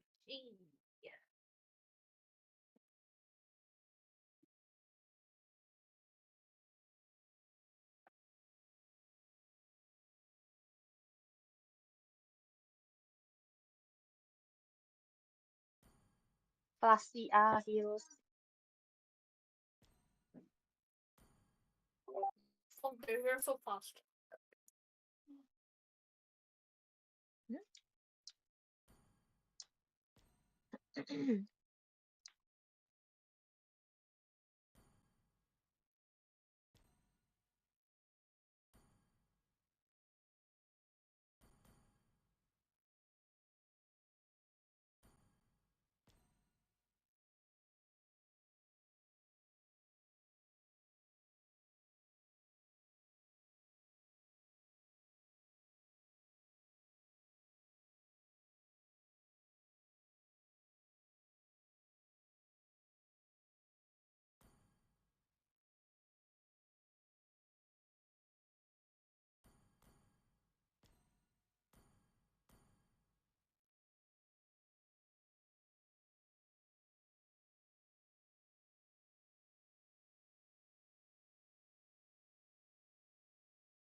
Well, welcome back, ladies and gentlemen. We are here into this last game, and we're going to be seeing two teams, Mediocre and Cook or Get Cooked. Interesting name, I would say, Let's hear because from the crowd. I see Your these two team teams. is We are the going to be masterpiece. seeing them now into actions. So, what are they going to go for here? Because we are be jumping right into this drafting phase, Gio. Yep. Another two teams with really, really interesting names. One is Get Cooked, Cook or Get Cooked, is it? And the other one was, what was it again? I actually forgot. Mediocre. Mediocre, yes, mediocre. We'll see if Team Mediocre is really mediocre or is just their name. But right off the bat, CC gets banned out, and Hylo's ban coming in. Quite thoughtful because since CC counters almost all of the tanky heroes, giving that Hylos on the ban is really thoughtful because they might have been planning to go for a tanky tanky frontliner like Gatotkacha or that Hylos, but again, seeing that Harriet from last match, it's better to ban that Harriet out. Your team is banned. Yeah, if you can't deal with it, just ban it out. They are basically going for that. But for below Medicare, they are just gonna be. They did ban out the CC, right? So for cook or get cook, they understand Your that team is banned. CC is eventually a hero that can literally counter high lows or gata in any lane you put. So they wanna be, and doing the overthinking and read out what they're gonna go for. So they are gonna be banning out the highlights for themselves as well as the Granger. Your This team is is kind of winning. a typical ban you've seen so far, right? It's just always gonna be there. The Granger, the Harris. If you do not pick it up, you're gonna be banning out. So this is what they're gonna go for both of these teams. So the Juicing being banned out for cook or get cook. Yeah, this is still what a typical ban is gonna be like because even though she's been hit with some kind of nose, it's kind of a meta where the tanky frontliners are still into play into this roam position as well as into the XP. So tanky Brother, the frontliners Empire is equals faithful the to our Jushin. watch. He's gonna be having such a fun time if they have any kind of tanky frontliners. So I feel like this is why for cook or get cook they take it away. But if you ban out all the metas, Fanny, where it's gonna be? So below Medicare, they are picking up the Fanny very early on into this first pick. you know Fanny, if you're really, really um experienced with Fanny, then there is literally no one that can stop you. But if it's like, if the other team also has experience with Fanny and they are able to counter him out, then it won't be really good. But I feel like looking from my point of view, I feel like they could have kept that Fanny as the surprise element in the Hmm. last part of the pick phase, because not everyone masters out that Fanny. So it would have been a bang in front of them, a really, really massive explosion, because who would have expected a Fanny, right? So Yeah. it can kind of have a make or break situation. But look at that, the below mediocre, they are going for that chunky lineup. Lucas on exp, and also Iritel gets picked out right off the bat, leaving Sicilian out. But will the red team go for that Sicilian ban, because they have already picked out that mage and a Zilong? Will it be a Zilong? I hope it's not as long here for Cook or Get Cook because as long against the Lucas might not be worthwhile for them because they still have time. They still have time to cook something out because their name is literally Cook or Get Cooked. You just cook, guys. You just cook. Just pick out something that's gonna be in favor of yourself. So this is where for below me comes in, like why they ban out the CC. They ban out the CC just to give this Lucas a good time. But oh my goodness, oh there we go. I was stuck for a second if they wanted to go for Zilong, but yeah, there was a close call. The Gatot is much more of a better choice for you. But with Angela and the Gatot, Angela is definitely gonna be in the room position. The Gatot is definitely be going into the XP now. what's gonna be an answer for a Fanny because they do not have any CCs and the deadly grabs. I don't think the CC the Fanny cares about any deadly grabs. He just need to be cut down, right? He just need to be suppressed a like heavy CC. So that Only might not love be coming and out for them. night But oh my God, will good everlast. call, Jay. Well, they ban out the CC, so they know that the mix is being yet to big for the side of below Midicor. I Mm-hmm. am more You know, than a I weapon. feel like Team It Is What It Is. They could have gone for a hero that can suppress, but again, something to catch that Fenny. And with that Badang banned out, Fenny was kind of a free pick to be honest, because no one is picking Kaja or Franco in a tournament because they are kind of that one mark hero. So I guess they have to go for that. But if they can counter out that Fanny, the Kufra is still there. But since Angela is there, they can't really go for that Kufra anymore. And okay, really, really chunky lineup coming in from both the teams though, because Alpha is there, Gatotkacha is there, Angela is there for the backup, and again, Lucas is there for the side of team below mediocre. And I feel like they're planning on going for another tanky hero. Yeah, they are cooking out something, right? If they go for another tanky heroes, this is gonna be a bad news for the side of cook or get cooked because they are definitely being cooked here. But oh my goodness, that's a good pick. If they go for the Eve here, the Alpha is not going to be having a good time. So should they go for the Eve? I feel like Eve is a the Eve is a good choice in combination with the Tigreal. They can go for this, and maybe for here cook or get cooked. They need to have an answer for this. They didn't opt to go for the Matilda Alpha combo. They opt to go for the Alpha Angela combo. Come So on, maybe they do have a Dexter. chance It's our into this showtime. mid game. But what about late game? The Kelra? This is a Kelra we're seeing on Crypto Gecko picking out the clock nonetheless. So yeah, just another a, with a mobility, just another marksman with a mobility. But will it be enough to take down to escape this Fanny? Because you know how Fanny is. He's so good in diving in, so good in taking out the backliners and I mean, what the clock is not really going to be having a good time here. Mm, I agree with you. And I feel like either one of the teams they could have gone for the Matilda because I saw that Matilda was open. She was not banned out. So that is another thing. She will provide a lot of mobility for either of the team as well. But overall, looking at the lineup, Tiro is there for the implosion for the side of team below mediocre. Eve is there for that zoning out with her RWM.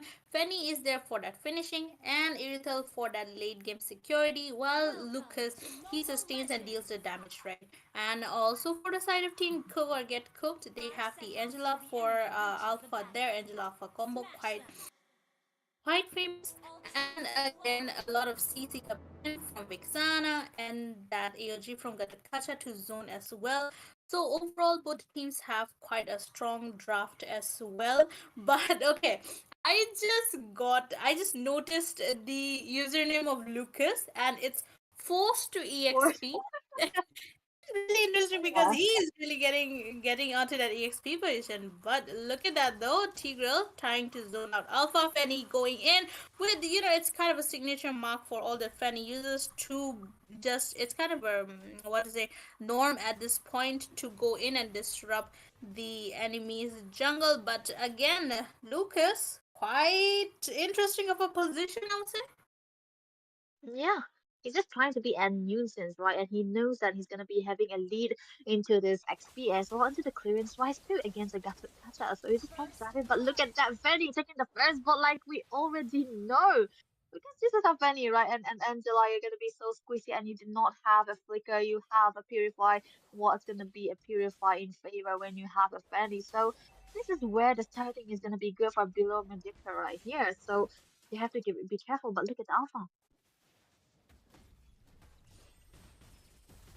Alpha is Mm-hmm. dived Rayuga in. will be getting taken down by Lucas, though he was not quite in a position to fight, and Lucas dealing the damage as well, and of course the backup provided by below mediocre really doing the job. But Fanny trying to go in. Oh, Will she be able to take out? The benches had been used up as well. Okay, Gacha gets to live gets to live to see one more day in his life. I mean, Fanny, a really good try though.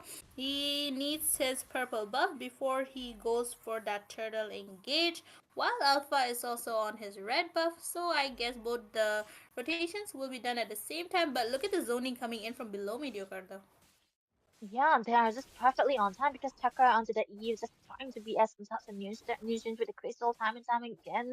So this is where the range advantage comes in from below Meduca with the Eve. This is where they're gonna be having the lead into the neutral objective so far. And who's gonna be the answer to this Eve? Because the God thought, yes, he does, he has to be, but if he dives in, who's gonna be following up? That would be quite a problem because for the side of Cooks or Get Cooked, they do not have a dive potential coming out from them because Alpha, sure, he can do that, but for how much of a range? But Hmm. look at the first Ooh, ooh, finish. ooh, looking at the Fenny Oh, still going in and Lucas dealing the damage as well. Alpha gets taken down. The Beast combo is there. Cosmo will be getting taken down very soon because Eve has casted her RWM. A late follow up coming in from the side of Team Cook or Get Cooked, I would say. You know, a little late of a rotation coming in from Vixana and also Angela. I mean, yes, you have to help your goal laner, but you also have to be wary about your surroundings, though. Alpha? Oh, okay. Okay, I just noticed Tigral's username as well. It's Can't Roam, Carol. and really interesting. The names, I should have noticed it before, but so far team below mediocre, they are definitely not mediocre right now. They are dominating Team Cook or Get Cooked team. They are getting cooked. Look at that Fenny trying to swoop in though. Yeah, that was a perfect reason for Fanny to go in a perfect position right there. She was, a bit aggressive, just trying to get out the Angela first. But I understand so because the lack of CC coming out from Cook or Get Cook will be their downfall here. Because what is gonna be the answer for the Fanny? Who's gonna stop this Fanny? Especially who's gonna stop this Irithel? The heavy CC is what you require when you have an Irithel. But look at that, the dive coming out from Fanny. Oh my goodness, that was Fenny. I mean, this is why Fenny is banned onto yeah. the tournaments because there's a lot of skilled Fenny users. And aside from rank, it is a 5v5. You'll be communicating with your teammates, so you can definitely go for that Fenny and hope for that backup that you need, right? And coming in from Claude, he is quite in a pickle, but yes, hard guard from Angela gets used up. He will be getting saved, forced to EXP though. He will be getting taken down. Unless, look at that flicker explosion coming in from Oh, Tiga. Right on point, saving Lucas out of the way. But he will be sacrificing himself for protecting his teammates. this is what we get when you have a forced XP being forced into the XP because it's gonna be the distractor. The beast form has too much of a heal, then you are gonna be too tanky. No amount of damage will be enough for him. But look at Vexana, he might be in trouble. Oh, yep, she's definitely in trouble because look at Fanny going in with a cutthroat and Alpha gets taken down as well. Lucas, he is quite low, got the Kacha is onto him, but for how long? Because there is two people on the chase and Vexana right on time to save him out there, but his Cursed Blast won't be connecting onto point. And look at top lane, the Rachel, a solo kill for him, and Keldra on the Claude gets taken down right there. 5 minute mark, actually 6 minute mark, and the goal difference is 4k already, and an uncontested tether in the side, to the side of team below mediocre. Yeah, they are definitely doing all the homework right here. They are having a perfect rotation, right? And this is a game where they need to have a perfect rotation too, because whenever they are gonna be setting up for a fan, he's just gonna be swooping in, just diving in, taking out the backline as well. But look there again, he goes in with the list being taken down, and the real manipulation will be popped again. So much of a damage coming out from Penny. So I feel like this is the point where they do not have answer for Fanny, right? This is what I have been talking about. No CC, but Mm-hmm. well in trouble, taken down by Ryuga. This is the first time I've seen both of these teams just trying to, I mean, for cooked or get cooked popping back off. I feel like Tigreal, that was a little bit of a too much out of the map positioning, I would say, because as far as a whole team consists, they need their roamer for their setup, and roamer, until and unless he is saving his teammates from dying, you should not really, keep your life in front of a plate and in front of your whole enemies. But look at that, Fanny try really really did a great job at baiting out that spear of Alpha from Alpha, and she was able to escape from five people right in between. Yeah. She is so nimble, and she is so good with that cables that nothing, not even five, not even the whole team can stop you. But look at that, okay, not on point, and the shutdown coming in. Look at the Fennec is taken down. The implosion though quite on point. AOG will be getting used up as well. Blazing duet. That is game changer, I would say, because three people down for the side of team below mediocre. Does one more down, five people onto Eve, and she gets taken down as well. Irithel, at this point, I feel like it's better if you would retreat and give that tower as Yeah. an offering, but yeah, still, Team Cook or Get Cooked, they can go for the Lord now. Yeah, this is where they're perfect opening for them. Even though they are a little goal behind, they can catch up to this because they have a Claude who's a weak side goal leaner. In fact, he did lose a 1v1 situation right there, but they are in a position where they can break this whole team fight longer because they have an Angela, a healer into this late game is gonna be such a menace for the side of Team Mediocre. But if they understand that, they need to steer clear of Fanny because they know that Fanny will be taking them down. But look at stun. Another mistake coming in from Fanny, going in for that five, inside that five people, because Team Cook or Get Cooked, they definitely are catching up on how Fanny works. They are keeping their stuns ready for when she swoops in. But look at that implosion coming in from Tyrell. RW is casted as well. Heavy crossbow from Irital doing the damage. Hard guard has been used up onto Gatotkacha, and he is, oh, look at the double effect of that AOG. He was about to AOG, but he was not, because of that airborne coming in from Lord. And speaking of Lord, the lease on that Angela will be the one getting that Lord onto her hands. Quite ironic, because a support Oh. getting that Lord, and again Kelra, that Claude, he is getting that farm, he is getting farmed up. He will be also quite a menace to catch with his BMI, because he has his blink skill. And again, if Claude does not get marked, then it will be kind of a game over for team below mediocre. At this point, team Cook or Get Cooked are definitely cooking their opponents right now. Yeah, they are having the spacing, right? The spacing you much require when you have a weak goal leader who's going to be farming up with lots and lots of equipment. Because so far he had the warrior, but in order to survive any kind of onslaught coming out from the Fanny, and he already got three items on his kit, so he's going to be dealing a lot of damage non-jealous, but he surely is going to be needing that wind of nature in order to survive the heavy crossbow as well as the cutthroat coming out from Fanny. So for cook or get cooked, they have to be careful. They have to know that their card is their win condition. Their card is what they are going to be taking. Who's going to be carrying them to their win. So I feel like Gatot, he doesn't need to do any kind of clearance. Just be with the card, just protect him at all costs. Soak out any kind of damage that's potentially be dangerous for them. But as for Fanny, he can dive in with the card, but the BMI, like you mentioned, is going to be always saving him. Mm-hmm. So far I feel like team below mediocre, they kind of need to wait out, because Fanny going alone would be a problem, because they are ready if Fanny swoops in, and they need that setup from Tigreal paired with that Eve and that Lucas, so that Fanny and Irithel can deal the finishing blow towards them.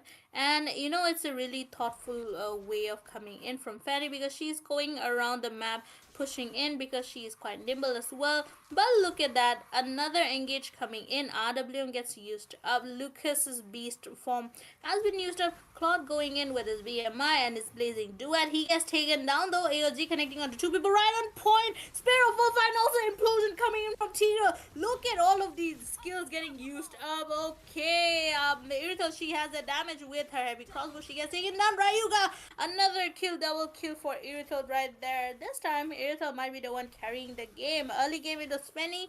Late game it will be Irithel. Team cook or get cooked. They really need to, do something about it. But Oh, Angela, right on point at toxic Margon, that Fanny will be taking that Angela down as well. She was quite defenseless given that she is also quite squishy, and she is starting to build her defense right now. I feel like you could have gone for that dreadnought armor first because Fanny was doing a lot of damage. yeah, he knows that Fanny was a threat and he cannot survive with the heal because the lethal ignition was the last shot for them, the last sky piercer, I would say, without a sky piercer. So, yeah, he did manage to heal out just a little bit, but he did fall down. So, in order to not to avoid that again, she's trying to go for some tanky builds so far. But I said, I feel like the clock did all he did was a misclick onto that BMI pad because when he dived in against Lucas who have the vengeance. He was just being you know dangerous for himself. He's just taking a lot of damage when he was dealing the damage at the same time. So he does make them the little comeback that Cook or Get Cook were having. It just went down all the frame. But look at that, they're just trying to dive in with the Lord. Oh, look at that Tigreal though. One man implosion coming in, but still really, really good because godlike in the hands of Irithel. And again, I feel like that's full build for her right there. Look at that blazing dude gets used up. The vengeance as well. The Lord is marking the base, and that was it. A really, really great fight right before the base gets ended. And team below mediocre, they kind of fell in between, but they got their grounds up and they were able to finish it off with the help of Irithel and also that Fenny. A great setup by Tigreal as well. And kudos to Team Cook or Get Cooked for getting cooked by Team Below Mediocre. But yes, at this point, if we see the draft, I think it's pretty obvious. Mm, yeah, this is what you have when you open out a fanny and you do not, take out any kind of a counter for a fanny. Even Kufra would have been better. Even if they take the Franco, they have the Gata who's gonna be the AOE, who's gonna be the one securing that CCs, who's gonna be the one soaking out the damage, even if you want to protect a Franco, even if he is a tank nonetheless. So I feel like for Cooked or Be Cooked, they just open out their strategy so early on and they understand for the side of below mediocre they understand what they could go for, what they are playing around with, so they just try to pick out those damage, right? Because looking at Fanny, he didn't even opt to go for this um Rose Gold Matriarch because he knows that no one is being a threat for him, even the Vexana. Even though he managed to survive any kind of cutthroat or the cables, the steel cables, it was just too much for them because he's been working the least onto the Angela, not giving him time to alternate as well. And time and time again, he was just diving in, and there was a lack of answer for them. Only if there are five people available, they did manage to secure that kill onto the Fanny. So if not, there wasn't any answer into this early game. So if you give out a snowball into the early game to a Fanny, you're not gonna be having a good time even in the late game. Yep, and that is why you should really ban out that Fenny and keep other heroes to be able to counter because Fenny is one of the hardest heroes to master and one of the most annoying heroes to counter as well because you kind of need a suppress or as an assassin like a Saber or maybe an Eudora, but it's not really applicable in a tournament. So, what is the solution? Just ban her out of Mm, anywhere, right? And a really, really great setup coming in from Tigreal. I mean, we saw him hit a lot of implosions, two, three, four, 5 man implosions coming in. And of course, Eve was there for that backup as well. And same goes with Lucas, a great rotation, great objective play coming in from all of them, and giving that Irithel the time to farm, and she was able to shine from the mid to late. I mean, 701 KDA. She was not even touched by anyone. That is how you should be protecting your marksman right. So that was a really exciting match that we saw, and it was the last match. But before we end the stream, we have we have good news for the viewers who are watching us right now. There is a 100 diamonds giveaway, and one of the lucky viewers who are watching us right now will be having that 100 diamonds. So we'll see who gets it. Okay, the chat is on. Send a message within the last 15 minutes to enter the giveaway. So if you have already entered, if you're not then it's fine for you. If you didn't, I have no idea how it would be never at this point.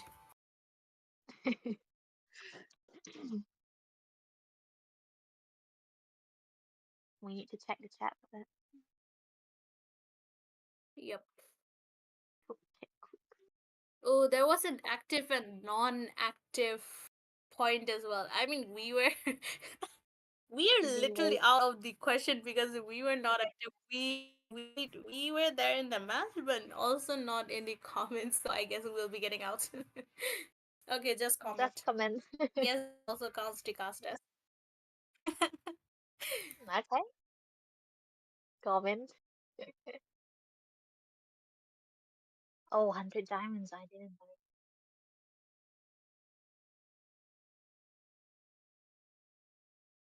Oh, I mean, I think with the KOF coming in, people really need those 100 diamonds. And there's also Beyond the Clouds. There is also Kishin and Setsu, which is about to be oh, over. So if you're lucky enough, just get the diamonds and treat yourself to something from one of the events. oh, there are some say cheese in the comment. Yuki said say cheese in the comment. Cheese. Yes. Just because Yuki said so, I'm gonna say cheese. Cheese. I'm gonna type it. I won't be a keep, I guess. No.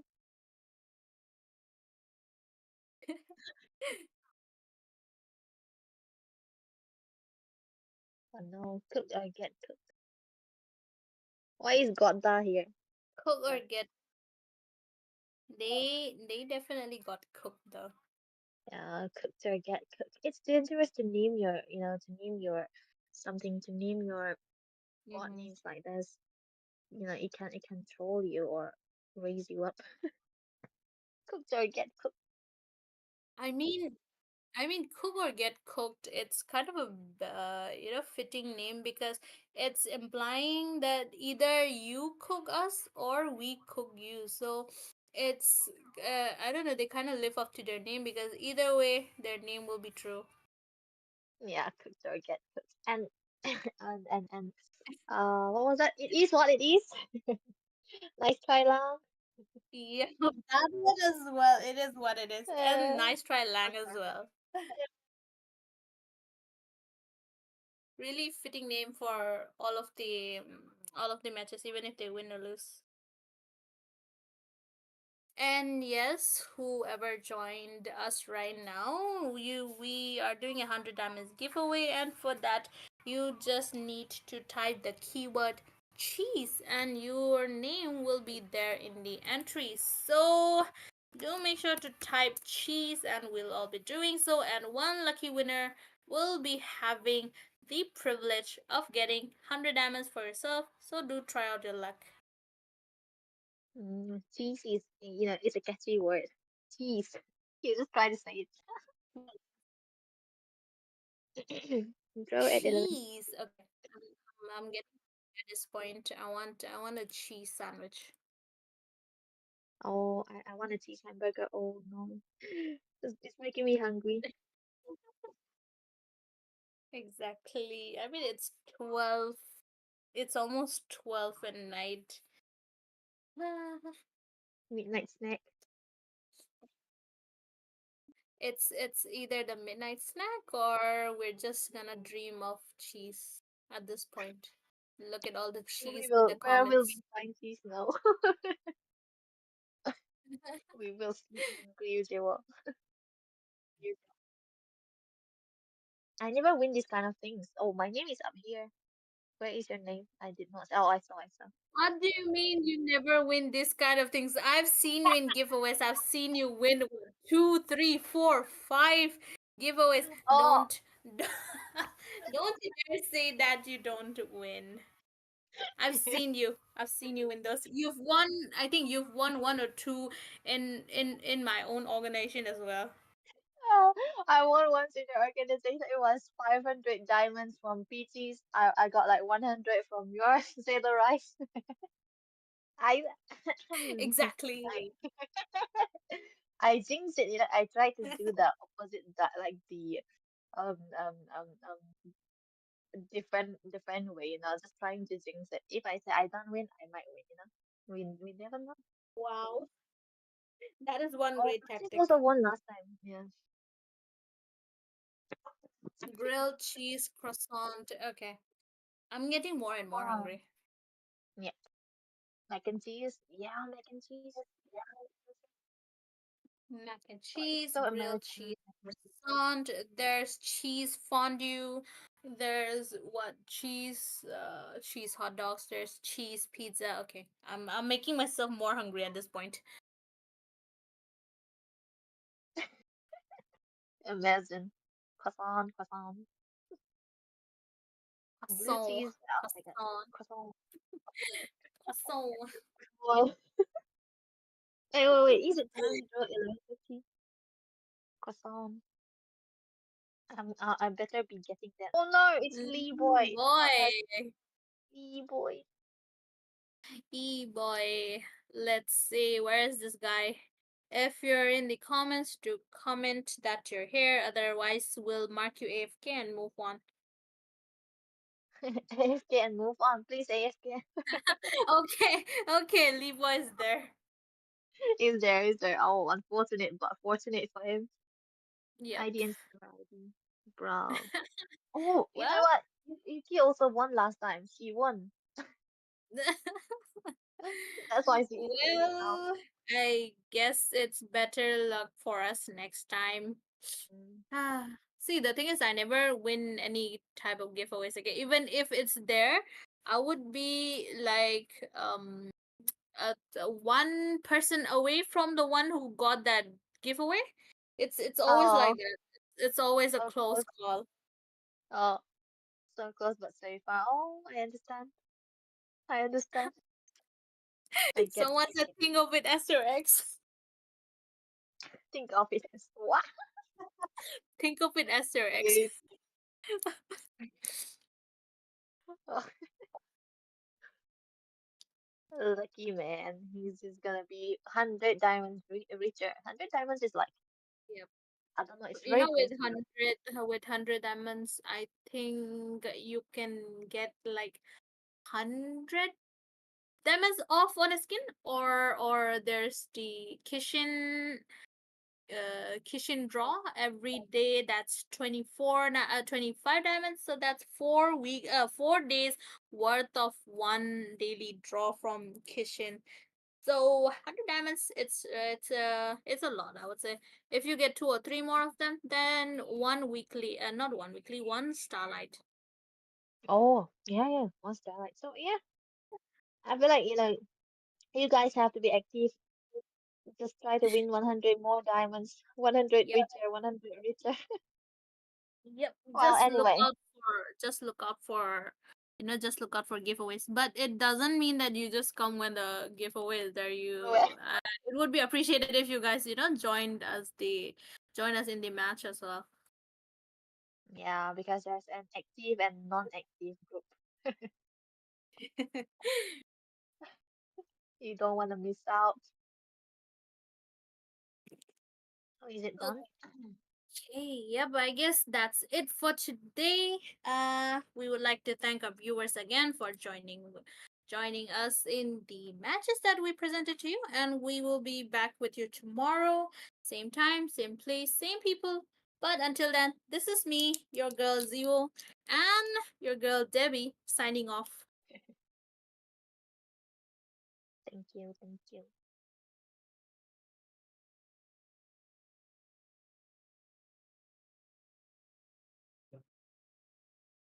Okay.